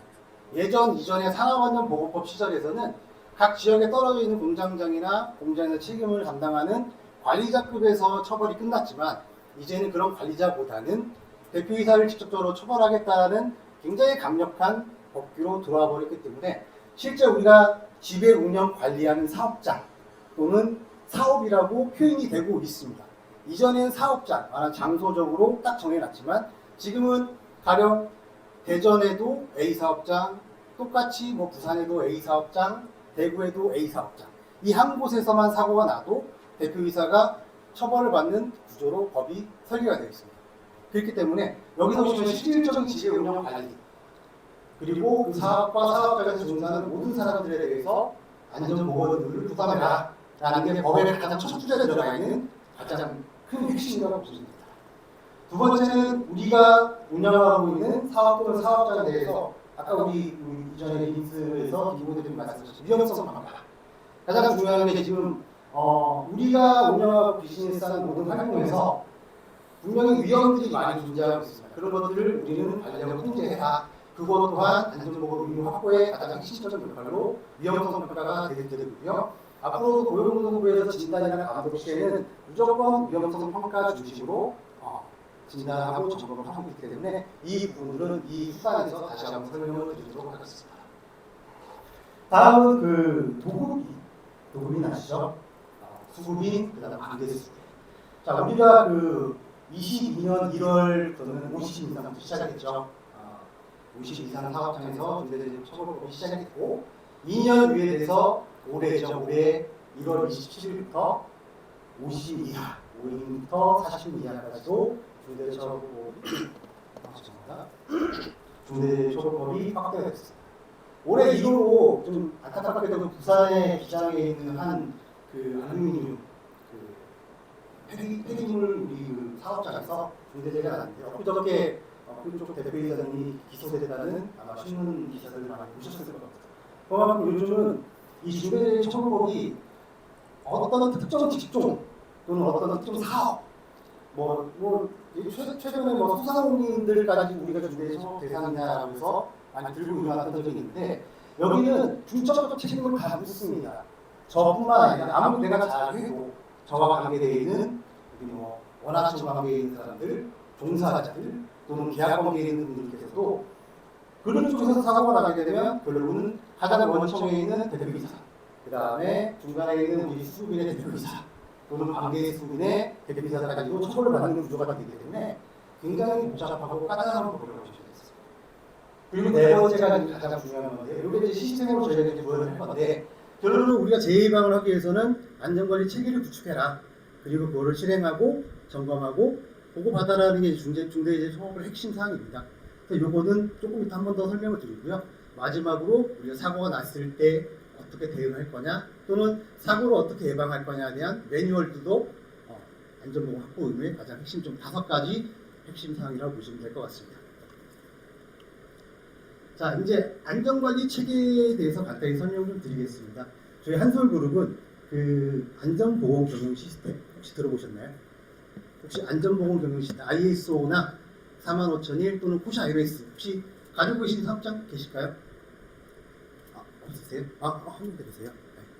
자, ISO 45001 같은 경우는 요거는 19년도에 그 이전에 그 오샤스 18000이라는 그 ILO에서 만든 그 노동기구에서 만든 그 안전 시스템 매뉴얼이 있습니다. 거기에서 조금 진화가 돼가지고 19년도에 ISO 45001이 제정이 됐고요. 그 다음에 코샤는 원래 코샤 18001에서 ISO 45001이 생성이 되면서 코샤 MS라는 타이틀로 현재 운영을 하고 있는데 코샤 MS 같은 경우는 현재 안전보건공단에서 인증을 내주는 거예요. 국내 인증 기준이고요. 수출을 많이 하신 기업이라고 한다면 대부분 45001을 많이 가지고 계실 겁니다. 요거는 이제 다시겠지만 안전보건 경영 시스템인데요. 결론 이게 우리가 중대재해를 예방할 수 있는 어떤 핵심적인 역할을 하는 거냐, 그걸 한번 뜯어봐야 돼요. 사실은 우리 대부분 모든 기업들이 좀 안전보건 경영 시스템을 대부분 실무자들이 운영을 하고요. 인증기관에서 1년에 한 번씩 와서 점검되고 진단도 해주지만 실질적으로 이것들이 중대재해처벌법과 연동이 되어 있느냐를 먼저 살펴보셔야 되는데 대부분 되어 있지 않습니다. 그냥 그 ISO나 코샤에서 요구하는 요건들만 일부 운영을 하면서 1년에 한 번씩 우리가 좀 점검받고 그다음 인증서 받고 우리 이렇게 하고 있어요를 보여주는 거지 실제 법에서 요구하는 핵심 안전보건 확보 의무 사항들 시행령에서 우리 중대재해처벌법 시행령 1호부터 8호까지 5조 1호 2호 사항들이 다 녹아져 들어가서 움직이지가 않습니다. 그러다 보니까 결론은 우리가 요구하는 법이 요구하는 사항들이 제대로 잘 돌아가지 않는 구조로 나오게 됩니다. 그럼 이거는 결론은 우리가 재해 예방의 수단으로 활용할 수 있을 것이냐? 저희는 그래서 이런 부분들을 조금 더 보완하기 위해서 각고의 노력을 많이 했습니다. 사실은 저희 그 한솔그룹도 중대재해가 좀 많이 있었습니다. 19년도, 20년도, 그 다음에 중대재해처벌법이 시행된 이후에 또 중대재해가 2건이 나면서 이건 도저히 우리는 참 이게 갖고 있는 시스템 고도화해서 우리는 운영을 하고 있다고 하지만 실질적으로 이 문서화된 이런 안전보건 경영 시스템들이 실제 현장에 또는 우리가 일하는 모든 현장에 뿌리를 내리지 못해요. 깊이 침투하지 못합니다. 그렇기 때문에 우리는 이것들을 고도화하기 위해서 아까 우리 림스 우리 강의해 주신 그 김무훈 대표님 자문을 통해서 시스템 개발에 많은 도움을 주셨고 그다음 법무법인 국내 로펌들과 그래서 중대재해에서 요구하는 사항들, 법규 사항들을 좀 녹여가지고 시스템을 만들었고 이런 것들을 가지고 결론은 이 저희 한솔그룹과 PNS 그리고 아까 림스와 같이 공동 개발해서 대규모 프로젝트로 EHS 프로그램을 좀 개발해서 운영을 하고 있습니다. 저희가 지금 하고 있는 5대 실행 사항들 보시면 결론은 이겁니다. 우리가 시스템을 고도로 체계화해가지고 그리고 사고를 예방하자는 근간이 기본이기 때문에 그런 부분들이 있고 두 번째는 이 시스템으로만 할 수 없습니다. 안전이라는 게 원래가 대부분 사람이 직접 움직일 수밖에 없는 그런 환경들로 짜져 있습니다. 그렇기 때문에 저희는 그 안전 조직에 대한 강화 부분이죠. 요거는 이제 뭐 시스템하고는 큰 문제는 밑은 많이 없지만 실질적으로 이 시스템을 구현하기 위해서는 뭐 조직이라든지 인력이라든지 또는 이런 전산 시스템 운영할 수 있는 모니터링 요원들 이런 것들이 많이 좀 들어와야 되고요. 그 다음에 이제 안전 투자 부분들입니다. 위험 시설이나 또는 취약한 시설들에서 이런 부분들 개선을 좀 계속 이어나가고 있고 그 다음에 이제 분야별로 저희 지류 사업이나 화학 설비 사업들을 많이 하고 있습니다. 그런 사업들은 얼마나 좀 상당히 좀 위험하다 보니까 분야별로 우리가 적용할 수 있는 IT 시스템 안전으로 저희가 조금 더 케어받을 수 있는 시스템들이 뭐가 있는지 계속 찾고 발굴해서 이런 것들을 일부 적용하고 있습니다. 그리고 이제 진단과 역량 부분입니다. 결론은 우리가 법을 준수하기 위해서는 어떤 것들이 문제가 되고 문제된 것들을 우리가 어떻게 개선할 거냐에 대한 진단 부분들을 강화하기 위해서 뭐 아까 말씀드린 법규 절차들, 사고조사, 응급처치 다양한 우리 내부 인재 육성들을 발굴하고 관리해서 결론 이런 것들도 결론 이게 나중에 시스템하고 다 연동이 될 수 있도록 짜놨습니다. 마지막으로 이거는 이제 뭐 시스템하고는 큰 연관성은 없지만 보통 보면 큰 기업들은 계열사 간의 교류가 사실 그렇게 많지는 않습니다.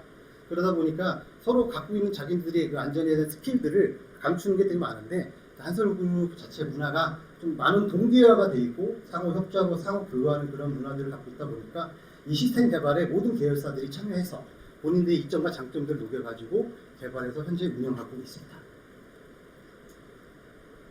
자, 아까 위험성 평가 우리 김봉호 대표님께서 말씀하셨지만 작년에 우리가 지금 중대재해 감축 로드맵을 발표했습니다.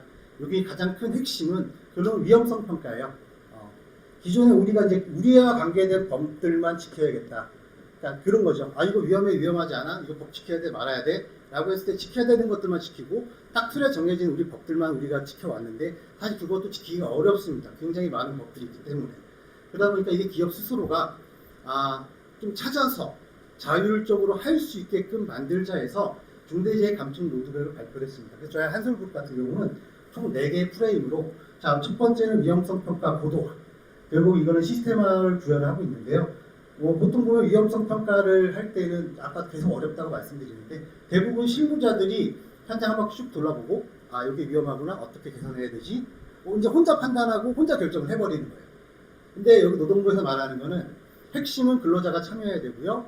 경영진도 관심을 가져야 되고요. 필요한 것들은 개선 계획이 필요하다고 한다면 투자도 하셔야 되고요. 이런 문제점들을 계속 얘기해서 찾아가지고 스스로가 우리 회사를 안전하게 보장받을 수 있게끔 만들자라는 취지에서 나오는데 저희 이제 총 4가지입니다. 이거는 그 중대재해 감축 노드에 보면 시스템 인프라 마이드 4가지 시스템들이 있습니다. 그래서 저희는 이제 경영진, 그 다음에 전문 인력, 그 다음에 우리 현장 근로자들, 그리고 아까 우리 뭐 말하자면 안전 전문기관들이 참여해서 위험성 평가들이 잘 되어 있는지 한번 좀 점검을 하고요.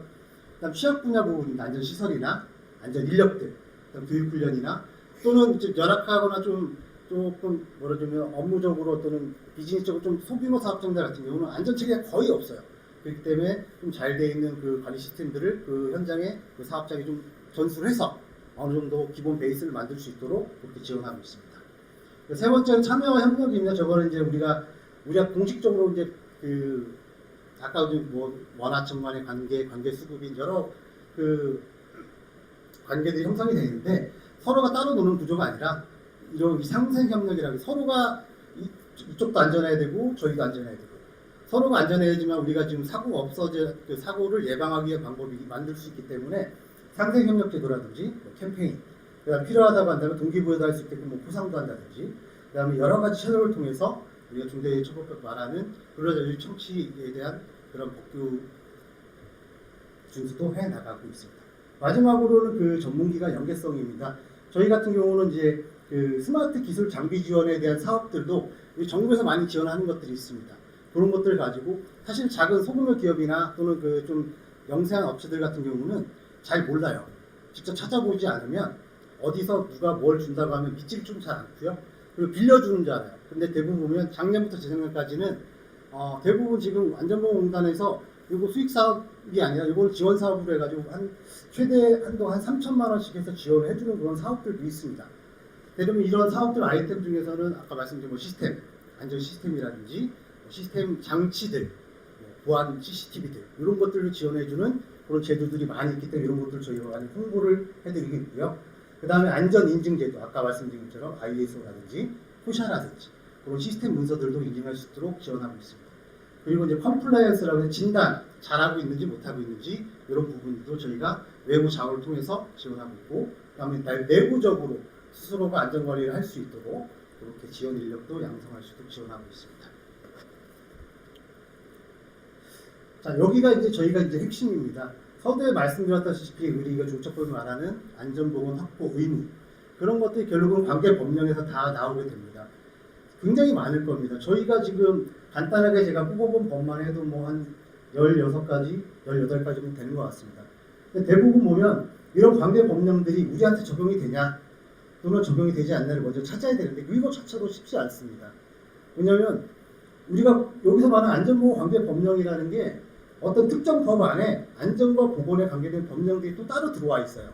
전체 법령은 다른 얘기를 하고 있는데 그 법에서 요구하는 또 안전보건 관계 법령이 또 들어와 있는 구조가 되어 있기 때문에 굉장히 찾기 어렵고, 이거는 전문적으로 배우신 분도 굉장히 오래 걸리는 작업들입니다. 그래서 저희는 이거를 이 법규관리 시스템을 어떻게 좀 풀어나갈 거냐, 그럼 업종과 비즈니스가 어떤 거에 의해서 찾아주고, 그러면 이제 만약에 여기서 뭐 제조다, 뭐 통신이다, 그럼 거기에 대한 안전보건 관계 법령들이 탐색이고 들어오게끔 구현이 되고, 그리고 또 통신 또는 뭐 전자 쪽이다, 그러면 거기 생산 설비 기반이나 어떤 사용하는 설비 또는 물질 또는 인력, 환경에 따라서 또 그 법안들이 달라지고 들어오게 됩니다. 그렇게 되면 그 연관된 우리 사업장에 연관된 법규들이 쭉 소팅이 되고 그것들이 전산망으로 들어오게끔 설계가 됩니다. 그러면 얼마나 편리하겠습니까? 굳이 사람이 찾지 않아도 우리가 안전보건 관계 법령이라고 쳐가지고 하나하나 수천 가지 수만 가지에 대한 법조항을 다 찾을 수 없기 때문에 이걸 전산의 힘을 통해서 이렇게 쭉 구현이 되고, 그리고 이게 결국 우리가 말하는 아까 말한 중대재해처벌법 요구하는 핵심 의무사항, 안전보건 확보 의무사항들이 이 법에서 모든 것이 다 구현이 되고 관리가 되게끔 전산화로 저희가 구현을 하고 있습니다. 그래서 결론은 이겁니다. 복잡하고 세분화된 그 법규 절차를 간소화, 시스템으로 간소화하는 게 가장 핵심이기 때문에 이 부분은 이따 P&S에서 더 구체적으로 말씀을 드릴 예정입니다. 자, 요거는 좀 많이 좀 한 번씩은 한번 보시면 참 도움이 많이 되실 겁니다.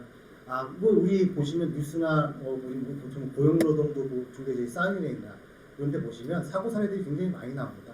근데 제일 궁금한 거는 이제 사고들이 나요. 사고들이 나오면 실제 이게 중대재해처벌법으로 갈 거냐 아니면 그냥 끝날 거냐, 어떻게 진행되는지 사실 궁금하고요.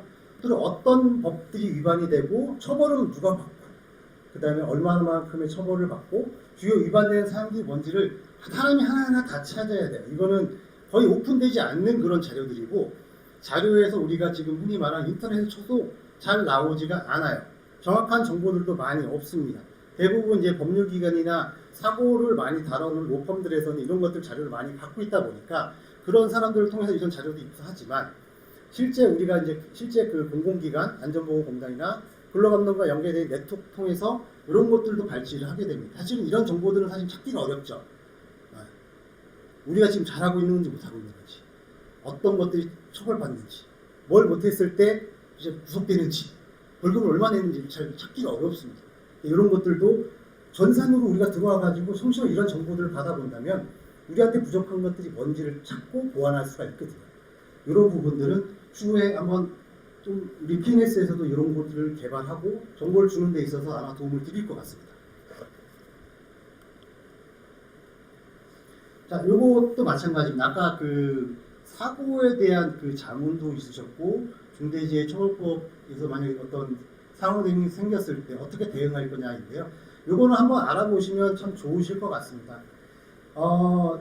그렇죠. 21년도까지는 저희가 중대재해처벌법이 시행이 되지 않았기 때문에 산업안전보건법에서 말하는 그냥 현장 중대재해 쪽으로 거의 끝냈던 거가 되게 많아요. 그러면 이제 대부분 이제 공장장이나 책임자 선에서 그냥 내사 종결되고요. 그냥 벌금 1,000만 원 내고 거의 끝나는 수준이었다면 지금 그렇지 않습니다. 지금은 사망 사고가 나게 되면 우선 그 고용노동부하고 경찰이 들어옵니다. 우선 예전에 경찰이 들어왔던 거는 사망 확인서를 내주거든요, 경찰서에서. 그래야 사망 진단이 나오고 장례 수습을 할 수 있기 때문에 경찰이 들어왔었는데 지금 경찰은 사고를 조사하기 위해 들어오게 됩니다. 고용노동부와 경찰이 같이 이원화돼서 사고 조사가 이루어지고 중간 예전 같은 경우는 말도 많이 맞췄어요. 사고가 났을 때 가령 말하자면 사고 현장을 조금 훼손한다는 것도 많아요. 건설 같은 경우는 사람이 떨어졌을 때 타포린을 딱 쳐요. 칸막이를 딱 쳐가지고 안전벨트하고 안전모를 씌워요. 그리고 119를 부릅니다. 예전엔 그랬던 시절인데 지금은 절대 그렇게 할 수 없습니다. 그렇게 요즘 CCTV도 너무 많고요. 주변에 이 보는 눈도 많고 그리고 실제 그렇게 하게 되면 가중처벌 받습니다. 괘씸죄에 추가가 걸리죠. 그리고 그렇게 하지 그 경찰이나 고용노동부는 그렇게 못하게끔 거의 압박을 해요. 순간 들어오자마자 다 불러 제낍니다. 그리고 문서나 이런 필요한 증빙들을 제출을 요구를 굉장히 많이 합니다. 그래서 일단은 사고 현장을 은폐하거나 조작하셔도 안 됩니다. 그리고 가급적이면 채널을 통일해 주시는 게 가장 좋아요. 그리고 불필요한 사람들이 가서 인터뷰를 하면 큰일 납니다. 아니 내가 봤는데 어땠더라. 아니 뭐 서로 말이 안 맞는 말하자면 사실이 아닌 얘기들이 현장에 그 고등 경찰이나 감독관에 들어가게 되면 굉장한 불이익을 받게 됩니다. 우선 중대재해가 발생하면 그 말씀하신 것처럼 행정기관의 동시 수사가 착수되고요. 요 최근에는 과학수사대도 들어옵니다. 현장 감식이 이루어지고 사고 원인을 밝히기 위해서 과학수사대도 같이 들어와서 보통 한 3일 정도 현장 조사가 이루어지고요. 관계인 조사와 관계 자료를 요청을 하게 됩니다. 그리고 불특정, 특정 참고인을 조사를 부르고요. 사고의 진위 관계도 살피게 됩니다. 자, 여기서 이제 제일 중요한 게 수사 대응이에요.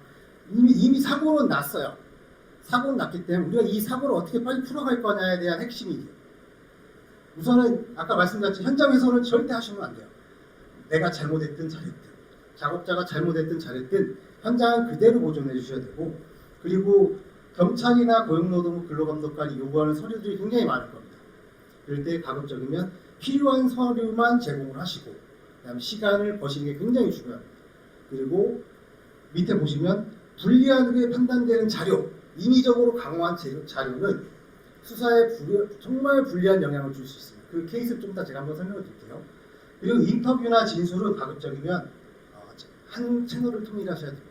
한 뭐 관리자라든지 공장장이라든지 중간에 CSO라든지 한 분이 그 역할을 수행하셔야 되고 요거는 요즘 트렌드입니다. 변호사 선임은 정말 꼭 하셔야 됩니다. 뭐 국내 뭐 로펌 막 엄청 많은데 보통 보면 변호사들이 한 분당 보통 20-30건씩 사고를 갖고 계세요. 그러다 보니까 요즘 그 서울에 있는 변호사들은 이런 얘기도 있습니다. 품질이 좀 안 좋아요. 그러니까 서비스 품질이 굉장히 안 좋습니다. 나는 지금 막 여기 부산에서 지금 막 빨리 사고 처리해야 되는데 언제 올지도 몰라요. 보통 그리고 진술이나 우리 청구인 조사를 들어갈 때 변호인이 같이 들어가거든요. 근데 동석을 안 하는 경우 굉장히 많기 때문에 우선은 뭐 제가 말씀드린 저는 그래요. 부산에도 아니면 금방에도 굉장히 로펌들이 많이 있고 이 중첩법 때문에 굉장히 많은 변호사들이 늘었다고 저는 알고 있습니다. 그래서 뭐 진짜 뭐 김현장이나 특현장이 높은 그런 변호 법률 사무소보다도 금방이 주방에 있는 그런 변호사 사무실도 찾아보시는 것도 굉장히 중요할 것 같습니다. 자, 이제 수사를 이제 받게 되면 수습을 빨리 하셔야 돼요. 이 수습은 이제 사고가 나게 되면 아마 중대재해를 경험하신 사업장 같은 경우 다 아시겠지만 이전에 공장 전체를 다 중지를 시켰습니다. 최대 3개월까지. 그럼 거의 거기 근무하는 뭐 직원들은 뭐 3개월 동안 거의 임시 휴업 조치가 취해지고요. 생산은 아예 안 될 겁니다. 최근은 그래도 이게 좀 기업에 많은 영향을 주고 있기 때문에 부분 정지로 가고 있고요. 최대 한 달 빠르면 그러니까 2주 사이에 작업 중지가 해제가 됩니다. 그럼 해제를 빨리 하려면 어떻게 해야 되냐? 그러면 이제 고용노동부든 진단 사고 조사가 끝나고 나면 시정명령 조치서가 나오게 됩니다. 그러면 그걸 가지고 빨리 진단 기관에 통해서 개선 명령이 빨리 이루어지게끔 하는 게 가장 핵심입니다. 그러니까 설비 개선, 사고 현장 개선 여러 가지 그것들이 2주 안에 끝나야 되고요. 그게 다 끝나는 게 아닙니다. 작업 중지 해제 조정 위원회를 또 열어야 됩니다. 복잡하죠. 그리고 나서 거기서 최종 승인이 나야지만 잠정적으로 작업 중지 스티커를 띌 수가 있습니다. 그래야지 그때부터 이제 공장이 돌아가는데요. 요거와 마찬가지로 굉장히 중요한 게 뭐냐면 유족 합의가 동시에 이루어져야 됩니다. 그냥 사고에 대한 대응은 대응대로 하고, 두 번째는 그 사고자 유족들과 최대한 빨리 합의가 진행이 돼야 돼요. 왜냐면 이 합의가 안 되면 그 검찰로 넘어가는 사건 자체가 굉장히 빨리 넘어가게 되고, 넘어갔을 때 별로 그렇게 좋지는 않습니다. 굉장히 불리하게 작용을 합니다. 그래서 보통 뭐 유족하고 합의가 동시에 이루어지면서 불처분 탄원서를 또 유족한테 받게끔 돼요. 그걸 받아서 선처해 주십시오라고 하는 그런 절차들이 담아 있습니다. 그래서 이게 굉장히 중요해요. 대부분 보면 앞에서 설명드렸지만 대부분 집행유예죠. 대부분 집행유예입니다. 실형 받은 건은 딱 한 건 있습니다. 판결 15호에 한 분이신데 실형 1년 받았습니다. 그분 제외하고는 나머지는 다 집행유예로 다 빠지셨고, 두 번째 제일 중요한 게 돈이죠. 최대 50억입니다. 50억 받으신 분이 없습니다. 왜냐하면 유족과 합의가 완만히 끝났고 불처분 탄원서를 법원에 제출했기 때문에 감형의 요인이 된다 보시면 될 것 같습니다. 그리고 마지막입니다. 이제 수사 대응 조직과 채널 운영이 이것도 이제 나중에 전산론제 구현이 될 텐데요. 요즘은 보통 보면 이 사고 조사, 그러니까 말하자면 중대재해가 발생이 되고 그다음 최종 판결까지 나오는 이런 시기가 짧게는 6개월에서 길게는 2년까지 갑니다. 중간에 보면 검사들이 보직 기간이 보통 6개월마다 한 번씩 바뀌어요.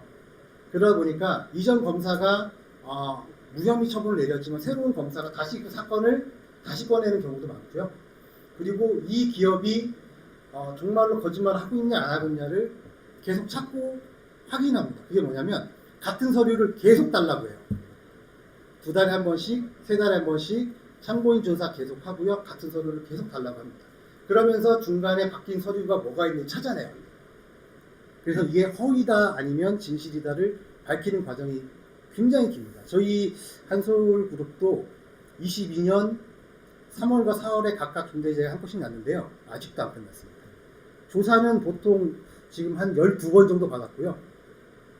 그 중에 바뀐 검사만 해도 한 7명 정도 되시는 것 같아요. 그래서 굉장히 좀 중대재해가 나면 이런 중대재해가 안 나기를 저는 굉장히 바라는 마음이 있고요. 실무조직을 운영하다 보니까 이 광범위한 이런 문서나 이런 시스템들을 어떻게 관리할까? 저는 답은 이거더라고요. 결론은 여기 계신 그 대기업 같은 경우는 뭐 아까도 말씀하셨지만 크게 이렇게 전산 시스템을 100% 활용하는 기업은 거의 없어요. 저희도 지금 한 80% 정도 지금 정착한 상태인데 위험성 평가도 아까 보시면 사람이 다 할 수가 없거든요. 이게 카메라 하나 세워놓으면 위험을 착착착 찾아가지고 그게 시스템으로 쫙 들어와가지고 개선 조치만 우리한테 주면 우리가 실행하는 구조로 만들면 얼마나 좋겠습니까? 이런 것들 개발하시면 아마 떼도 보실 겁니다. 마찬가지로 정보라든지 이런 수사 동향이나 대응, 그 다음 이런 것들 향후에 어떻게 우리가 움직일 수 있는지 그런 것들도 이런 정보들이 이 안전 ICT EH 시스템에 반영이 된다면 실무자 입장은 굉장히 좋을 것 같고 여기 계신 우리 기업의 우리 대표님들도 굉장히 어떻게 보면 덜 부담스러울 것 같아요. 제가 오늘 좀 이후에 저희 PNS에서 아마 구체적인 어떤 시스템들을 보여드릴 텐데 짧지만 좀 이렇게 좀 어려운 얘기들 좀 일부 있고요. 하지만 아마 요 시간 짧지만 이 시간이 아마 여기 우리 각 참석하신 분들 좀 일부 도움이 되지 않았나 싶습니다. 그래서 오늘 여기까지 말씀드리고요. 혹시 요거 중대재해 관련해 가지고 궁금하신 사항이 있으면 짧게 좀 질문 주시면 제가 답변 드리도록 하겠습니다. 혹시 뭐 중대재해 관련해 가지고 궁금하신 거 인력이나 시스템이나 나중에 어떻게 우리가 뭘 해야 될까 혹시 궁금하신 거 있으시면 실무적인 겁니다. 있으시면 질문 주시면 감사드리겠습니다. 없으시면 다음 우리 PNS에서 개발한 시스템에 대해서 좀 설명을 드리도록 하겠습니다.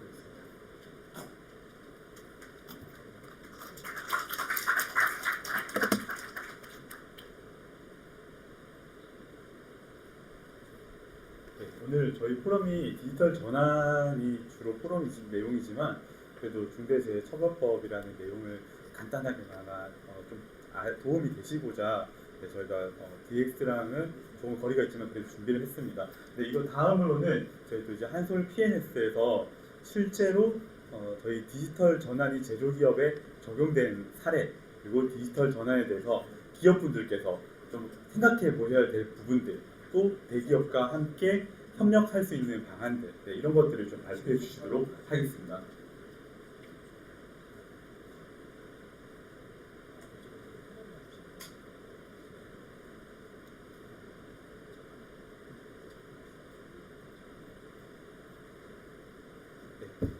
자료가 조금 준비를 하셔야 된다고 하셔가지고 그러면은 저희가 휴식 시간을 좀 앞당겨서 3시까지 잠깐 15분간 휴식하도록 하겠습니다. 3시에 다시 착석해 주시면 감사하겠습니다.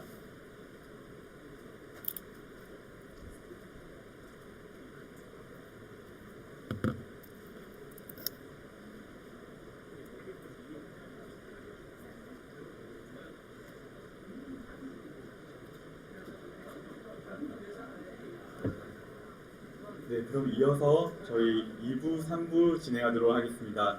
자리에 착석 부탁드리겠습니다.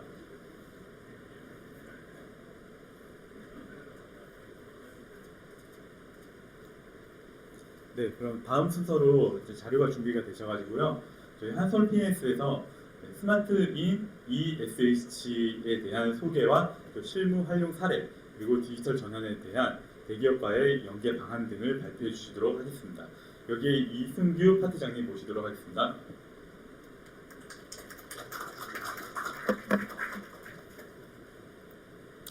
네, 안녕하십니까. 한솔 PNS 이승규입니다. 오늘 행사를 저희 최재경 박사님하고 좀 기획을 하면서 처음에는 그 안전관리 쪽으로만 이렇게 좀 기획이 됐었는데 그래서 앞서 두 분의 발표자께서 이렇게 주제로 발표를 하셨고요. 그리고 저는 그 일반적인 제조 DX 스마트 팩토리 부문에 대해서 좀 발표를 할 겁니다. 그래서 이 내용하고 좀 이어지기 위해서 일단 그 저희가 개발한 ESH 솔루션에 대해서 저희 김준석 책임이 잠깐 좀 발표를 하도록 하겠습니다. 화면을 잠깐 좀 설명을 드리도록 하겠습니다. 네, 안녕하세요. 한솔 PNS의 길준서이고 저는 안전관리자라기보다 저는 이 시스템 만드는 개발자로서 아까 물어보셨다시피 디지털로 왜 전환을 해야 되고 전환하면 무엇이 좋은지에 대해서 저희가 말씀드리려고 그냥 알려드리는 거예요. 그래서 지금 보시면 죄송합니다. 저희가 이거 같은 경우 코사에서 요즘 OPS 유용성 평가를 위해서 저희가 만든 거고요. 이렇게 해서 저희는 디지털로 하면 이거를 기록을 하고 또 출력을 하고 더 좋은 거는 이걸 복사해서 똑같이 쓸 수 있다. 그래서 디지털을 하면 업무가 처음에는 적용하시는데 처음에는 조금의 버퍼가 있지만 그 다음부터는 좋으시다. 그리고 이런 거. 이게 뭐냐? 저희 중처법을 보시면요. 저희가 중대처법의 목표와 경영 방침을 설정해야 되고 전담 조치를 배치해야 되고 위험 요인 확인해서 유용성 평가, OPS, 클라스 같은 위험 요인 기구를 해야 되는 중대재해처벌법을 위해서 이렇게 준비를 한 거고요. 그거에 보시면 시나리오가 있는데 그런 시나리오를 저희들이 시나리오 같은 거를 하실 수 있게 손쉽게. 그러니까 뭐라고 말씀드리면 지금 현업에서는요.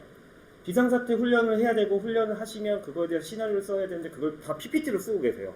사진을 찍고 PPT에 설명을 쓰고 그거 어떻게 했고 그렇게 하시는 게 아니라 이렇게 하나의 플로우를 그려놓으시고 이걸 뽑아서 붙이시기만 하셔도 된다. 그래서 디지털을 하시면 편한 게 나중에 변경이 되면 이런 거 글자 하나만 바꾸면 된다라고 보시면 되고요. 그리고 저희가 또 디지털을 바꾸면 아까 김봉호 대표가 첫 번째 말씀해 주신 통계를 PPT가 아니라 이런 화면에서 직접 보실 수 있고 그리고 CCTV가 있으시면 내 작업자가 작업을 어디서 어떻게 하는지 확인하실 수 있고 이것 때문에 디지털 DX를 하신다고 보시면 되세요. 그 또한 저희는 기존에 있는 CCTV로 해서 AI, 요즘 AI 많이 하시잖아요.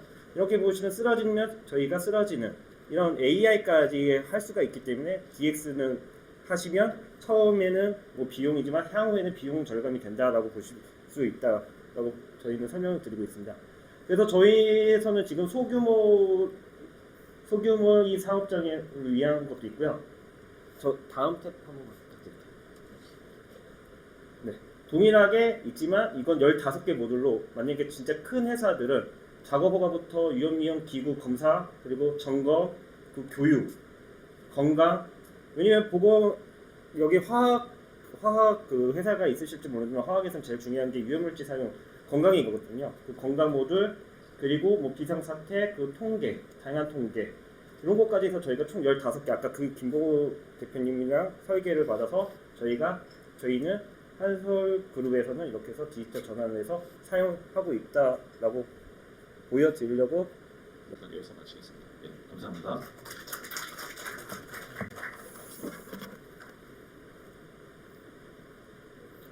네, 여기 이 한솔 데이터가 아니라 여러 가지 다른 데서 많이 그 개인적으로 경험하신 데이터들을 가져오셔가지고 여기 저희 포럼을 위해서 가져오셨어요. 그래서 오늘 이 발표 자를 혹시 사진을 찍으신 분이 있다면 그냥 개인적으로 참고만 해주시고 외부로는 공유를 안 해주셨으면 감사하겠습니다. 혹시 질의사항 있으십니까? 네.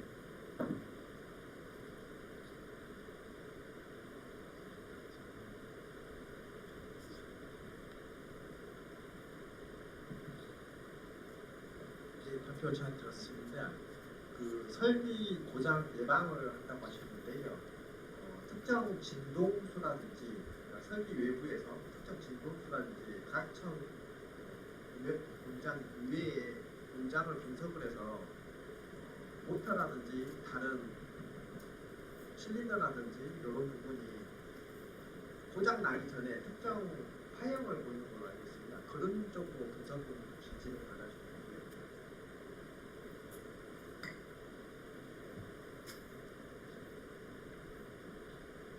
네, 좀 질문 좀 다시 한번 좀 부탁드리겠습니다. 좀 제가 짧게 질문 네. 드리겠습니다. 크게 질문 드리겠습니다. 특정 진동수가 고장 전에 발생을 하면 그걸 캐치해서 미리 일시 중지를 하고 포터라든지 실린더라든지 교환을 할 수 있는 걸로 알고 있습니다. 진동수 외에도 사람이 들을 수 없는 가청 외에 문장을 분석을 해서 이제 설비에 좀 가까이 측정을 해야 되겠죠. 모터가 이상이 있는지, 실린더가 문제가 있는지, 다른 압력을 주는 장치, 압력 장치에 문제가 있는지 이런 것들을 좀 분석을 했을 때 외부에서 PLC에서 나온 데이터가 아닌 외부에서 측정 센서로 측정했을 때 혹시 이런 정도는 예방 방법 혹시 솔루션 찾지는 않으셨는지? 네, 그 데이터라는 관점에서는 사실 PLC 데이터나 센싱 데이터나 다 같은데, 근데 제가 뭐 센싱 데이터를 좀 약간 구체적인 방법으로 좀 덜 권장을 드린 건 아까 말씀드렸던 추가로 장착을 해야 되고 뭔가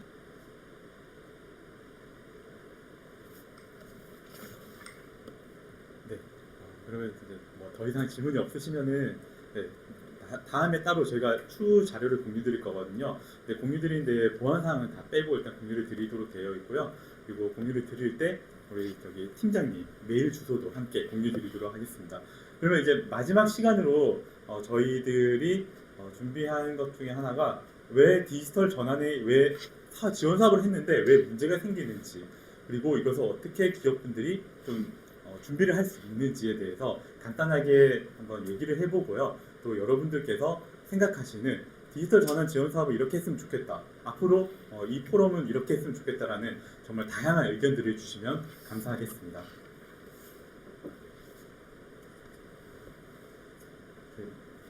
제가 서두에 한번 말씀드렸었는데요. 디지털 전환은 다양한 문제를 가지고 있기 때문에 하다가 실패를 하게 됩니다. 특히 제조기업분들에게 많이 발생하는 문제들이고, 또 ICT 기업분들이라도 공급 기업으로서의 이러한 문제점을 한번 파악을 해보셔서 접근을 하시면 될 것 같습니다. 가장 중요한 거는 디지털 전환을 도입 후 명확한 비전 부재라고 합니다. 이게 무슨 말이냐면 디지털 전환을 했는데 우리는 디지털 전환 이번에 지원 사업을 해서 좀 1.5단까지 갔어요. 근데 뭘 해야 될지 모르겠어요. 왜 했는지 모르겠고 이거를 통해서 우리가 뭘 얻을 수 있는지 모르겠어요. 근데 이러면 실패한 겁니다. 이럴 때는 해결 방법이 뭐냐면요, 공정 오퍼레이터나 혹은 소비자의 니즈를 반영해야 됩니다. 실제로 대표님들께서도 잘 아시겠지만 어떠한 공정에 대해서 디지털 전환을 도입을 하시게 되면 데이터를 수집을 하거나 그 수집 분석할 수 있는 플랫폼을 갖추시게 되면은 공정 오퍼레이터, 실제로 공정하시는 분들의 의견을 반영을 하셔야지 명확한 비전, 그게 바로 명확한 비전입니다. 그럴 때 디지털 전환이 어느 정도 도입이 성공했다고 보실 수 있고요. 그리고 디지털 전환을 하기 전에 아직 도입하지 않은 기업분들에게는 또 변화에 대한 두려움도 가지고 계시더라고요. 이거를 우리가 도입을 해서 하면 많은 시스템 바꿔야 될 거 아니야? 라는 생각을 하실 수도 있는데요. 이 변화에 대한 두려움을 없애기 위해서는 지금부터라도 가지고 계신 데이터들을 수집을 하셔야 됩니다. 제조기업분들도 당연하거니와 ICT 기업분들도 혹은 어떤 사람들 이렇게 인력을 하시는 다양한 직원들을 가지고 계신 다양한 직원들의 직무를 가지고 계신 그런 기업분들이라도 어떤 마케팅이라도 하다못해 마케팅이라도 데이터 수집을 하셔야 됩니다. 그러면 거기에 대한 변화에 대한 두려움은 적으실 거고요. 그리고 직원 간 데이터 공유 의식 부재가 있는데 실제로 저희가 디지털 전환 수요를 받고 막상 현장을 방문하니 직원분들께서는 오퍼레이터 분들께서는 다양한 데이터를 알고 계시고 하고 계신데 막상 대표님들께 전달이 잘 안 되는 경우가 있어요. 서류로 작성을 하든지 아니면 그냥 구두로만 그냥 하든지 아니면은 그냥 평소 루틴대로 그냥 오늘 날씨가 맑으니까 그냥 맑음 적고 온도나 습도 이런 것들에 대해서 제대로 파악하지 않은 그런 경우들이 있거든요. 그것 때문에 데이터 공유를 가능한 저장고를 마련해 놓으셔야 됩니다. 그리고 지나친 보안 걱정 때문에 또 실패하는 경우가 있습니다. 저희들 데이터 지원 사업을 들고 갔는데 우리 데이터는 생각해 보니까 드릴 수 없을 것 같아요. 너무나도 이거 좀 노출도 좀 걱정이 되고 혹시나 저희 경쟁사들에게 넘어갈까 봐 걱정이 됩니다 하는데 실제로 데이터를 분석하는 경우에서는 저희들이 가명이나 혹은 A 제품이라면 A라는 이름 이렇게 대표적인 대체 이름들을 쓰고 분석을 하거든요.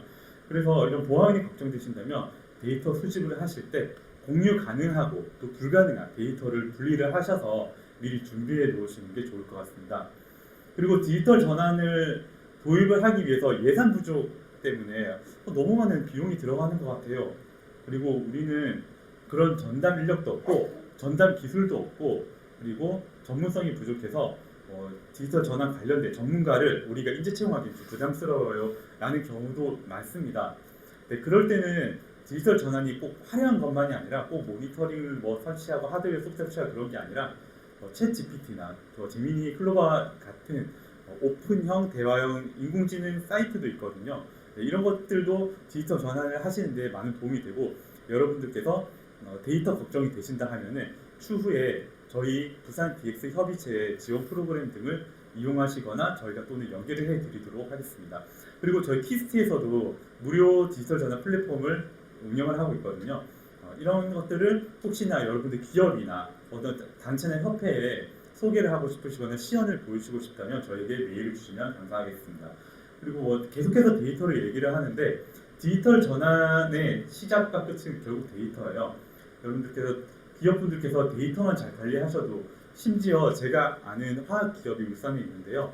화학 제조품이 결국 매출 창출의 원인이긴 하지만은 화학 공정을 최근에 데이터화하셔서 그 데이터를 더 높은 가치에 판매를 하고 계시더라고요. 결국 여러분들께서 가지고 계신 기업 데이터들이 나중에는 결국 자산이 되고 돈이 됩니다. 그래서 저희들이 추천하는 거는 보통 1년치를 모으라고 하십니다. 1년치에 공정 데이터든 경영 데이터든 마케팅 데이터든 어떤 데이터를 가지고 계셔도 여러분들께서 나중에 자산 가치로 활용하실 수 있으시고 그리고 그것을 수기보다는 엑셀이나 이런 좀 손쉬운 디지털화 하기 쉬운 정제하기 쉬운 프로그램 등을 이용하시는 것을 추천드립니다. 그렇게 되면 나중에 지원 사업을 할 때도 받으실 수 있는 수혜 범위가 상당히 증가하게 됩니다. 그리고 이런 데이터 관리 관련된 혹은 디지털 전환 관련된 인프라 관련된 것들은 저희가 부산 데이터 협의체 5개 기관이 있지만 저희 키스트에서도 여기 아스틴의 KR이라는 홈페이지에서 이런 지원 사업들을 공고를 하고 있거든요. 여기 홈페이지를 참조해 주시면 되고요. 그리고 디지털 전환 초기 도입 후 단기적 욕심을 때문에 실패하는 경우도 있어요. 무슨 말이냐면은 디지털 전환을 사업을 받았어요. 그래서 스마트 팩토리 뭐 1.5단계까지 갔는데 실제로 막상 보니까 매출도 늘어난 것 같지도 않고 괜히 돈만 버린 것 같아요. 네, 근데 저희는 그렇다고 이렇게 결론을 말씀드리지 않고요. 이게 추후에 정말 유용하게 쓸 때가 많습니다. 예를 들어서 도미노 피자 같은 경우는 08년도에 철수 위기가 왔다고 합니다. 미국에서 이제 더 이상 한국에서는 강화성이 없으니 철수를 해라라고 했는데 2010년도에 디지털 마케팅 도입을 했어요. 그리고 그 효과가 4년 뒤에 주가 30% 상승하는 그런 효과로 나타났어요. 실제로 디지털 마케팅을 도입을 하고 3, 4년 뒤에 주가가 30% 상승해서 지금은 계속해서 상승하는 상승세를 보이면서 유지를 하고 있더라고요. 뭐 주식 추천드리는 건 아니고요. 어쨌든 디지털 전환을 했을 때, 도입을 했을 때는 이렇게 상승 유지하는 효과들을 나중에 보실 수도 있으니 단기적 욕심으로 이것을 당장 뭐 그만두거나 혹은 실패했다고 생각을 하시거나 이렇게 생각을 안 하시면 될 것 같습니다. 그리고 디지털 전환 트렌드 정보 부족이 있습니다. 정보가 부족하기 때문에 많은 만큼 보인다고 하죠. 그래서 저희가 이런 포럼 같은 것들을 적극 참여해 주시는 것도 좀 하나의 방법이라고 생각을 하고요. 그리고 고객과 직원의 니즈 관가라고 뭐 이렇게 얘기도 하는데 이 말은 첫 번째 디지털 전환의 명확한 비전을 위해서 내가 왜 디지털 전환을 해야 되는가 목적을 위해서 공정 오퍼레이터나 혹은 소비자 니즈를 반드시 반영하는 것을 추천드립니다. 그리고 이런 것들에 대해서 뭐 관련된 지원 사업이나 혹은 궁금한 것들이 있으시다면은 저희 키스티나 창업 기업이시거나 예비 창업 기업자라면은 혹은 사업자를 가지고 계신데 또 다른 사업을 창업을 하실 경우에는 부산대 창업지원단 그리고 산단에 계시다면은 산업단지공단에 연락을 주시면 감사하겠습니다. 저희 키스티 같은 경우는 데이터 기반 R&D 기반 기업 DX 지원 유형이 경영 데이터를 가시화시켜서 대표님이 보시기에 이때쯤 이런 시기에 이 시간에 매출이 좀 많이 줄고 이때는 이런 소비자들이 좀 우리 제품을 많이 구입하더라라는 가시화시킨 사례가 있고요. 그리고 예지 보전 등이 있고 어떤 대표님께서는 우리 주물 공정 중에 이때 기포가 너무 많이 발생하는데 이게 사람 탓인지 사람을 타는 건지 기계를 타는 건지 환경을 타는 건지 모르겠다 해서 이런 데이터를 온도 데이터를 분석을 해서 대표님께 실제로 이 결과가 사람 때문인 걸로 나타났어요. 이 작업자분이 조금 낮이든 밤이든 좀 이 작업자분한테 이런 문제가 나타나더라라고 말씀드린 적이 있거든요. 그렇다고 뭐 그 작업자분을 탓하라는 건 아니고 좀 개선을 했으면 좋겠다라고 그런 결론을 내린 사례가 있고요. 오래된 장비에서 숫자는 분명히 나타나는데 이거를 어떻게 컴퓨터로 옮기지? 라고 했을 때 오래된 장비의 이 숫자를 인식할 수 있는 사진, 핸드폰 카메라나 뭐 숫자를 인식할 수 있는 장비를 놔두고 이것을 컴퓨터에 연결시켜서 이 숫자를 컴퓨터로 바로 넘어갈 수 있도록 간단한 장비와 소프트웨어만으로도 디지털 데이터를 모을 수 있도록 개선을 해드린 사례가 있었습니다.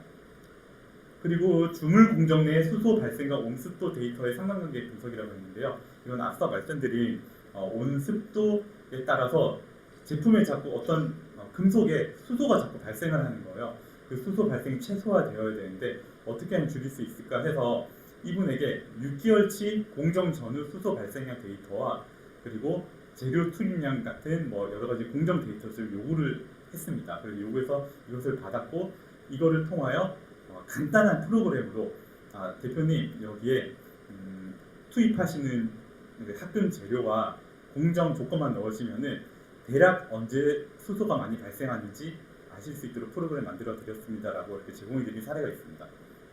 그리고 사출 공정에서도 공정 불량이 나타난 거에 대해서 1년치 공정 결과 일지를 받아서 이거 같은 경우는 저희가 디지털화된 데이터가 아니고 단순히 일지 수기로 쓴 일지를 받아가지고 일일이 다 엑셀에다 입력을 시켜서 전제를 했어요.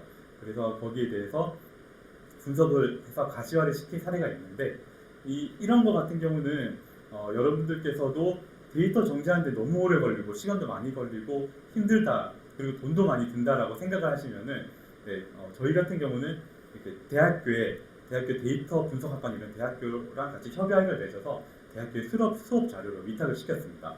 그러면 우리 공정 데이터들이 보안상 나가는 게 아니냐라고 생각하실 수 있는데 초기에 말씀드렸다시피 저희가 A, B 직원 이런 식으로 이렇게 변경을 시켜서 단순히 수업자를 위탁을 해서 그 정제된 데이터를 짧은 시간 내에 받을 수 있어서 활용할 수 있게 되었습니다.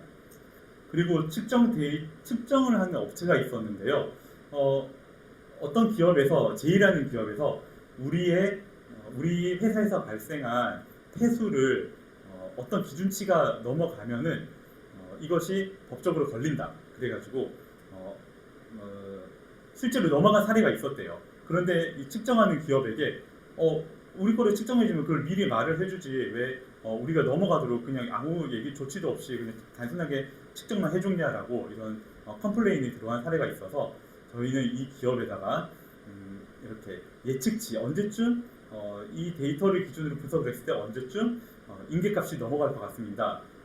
이 클라이언트의 폐수가 언제쯤 법적으로 좀 문제가 될 것 같습니다라고 이 프로그램을 제공해드린 사례가 있었습니다. 이럴 때는 또 1년치 의뢰사 기본 정보와 측정 결과치를 저에게 제공해 주셨습니다. 데이터를 상당히 잘 수집한 사례였고요. 그리고 부산대학교와 창업지원단과 부산대학교 기술지주에서도 이렇게 다양한 디지털 전환 패키지들이 있고 대부분 이제 창업기업분들이나 예비 창업기업분들 그리고 사업을 하나 가지고 계신데 모종의 이유로 또 다른 사업장을 내셔야 하는 상황이 있으시면은 이런 프로그램들을 이용하시면 될 것 같습니다. 오늘 같은 포럼은 저희가 부산대의 디지털 전환 DX 패키지로 저희들이 개최를 하게 되었습니다. 그리고 한국산단공과 부산벤처기업협회에서도 다양한 디지털 전환 프로그램이 있는데요. 주로 여러분들께서 걱정하시는 제조기업분들께서 걱정하시는 우리는 디지털 전환을 도입하고 싶은데 거기에 합당한 인력이 없다, 인력을 채용해야 되는가에 대한 걱정을 덜어드리기 위해서 데이터 관련된 DX 관련된 인력 육성 사업들이 있어요. 이런 인력 육성 사업들을 이용을 하시면 되고요. 단순한 인력 육성 사업이 아닌 학생들이나 예비 취업자들을 육성을 시켜서 기업에 연계해드리는 사업도 포함이 되어 있습니다. 여기에 자세한 문의는 부산벤처기업협회에 문의를 해보시면 될 것 같고요. 그리고 한국산단공에서는 저희들 지금 이런 것 같은 경우는 저희들이 기관이 주도를 해서 하지만 기업분들이 제조기업분들이 주도를 해서 우리 이번에는 이렇게 합시다 저렇게 합시다라고 기업분들이 셀프로 운영을 하고 계시는 디지털 미니 클러스터도 한국산단공에서 운영을 하고 있습니다.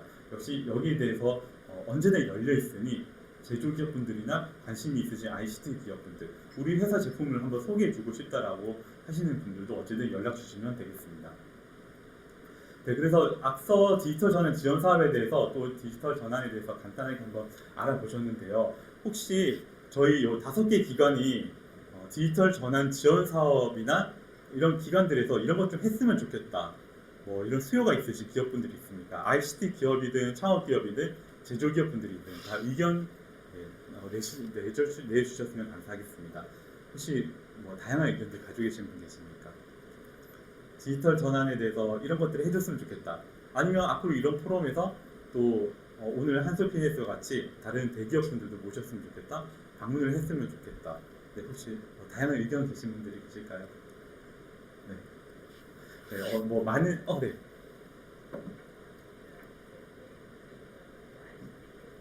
네. 네네, 공급기업. 네. 매칭을 할 수 있는 네. 기회라든지 네네. 그런 게 있으면 좋겠고 네. 또 매칭이 됐을 때 네. 우리가 또 잘 못하는 것은 또 네. 컨설팅을 받아서 네네. 수행을 하는 그런 지원들이 좀 있으면 좋겠습니다. 네, 감사합니다. 네. 말씀해 주신 것 같이 저희가 1대1 매칭하는 사업들이 여러 가지가 좀 많기는 한데요. 실제로 이런 것들을 정확하게 우리 기업의 위치가 어디 가서 이렇게 지원사를 받아야 될지 모르시는 경우가 있는데요. 창업기업이시면 부산대에, 산업단지면 산단공예, 그리고 나머지 다른 기업이시면 저희 키스트에 문의를 해주시면 되고요. 그리고 1대1 매칭에 관해서는 저희가 9월 달쯤에 한번 기획할 예정입니다. 네, 그때 저희 희한사 분들에게도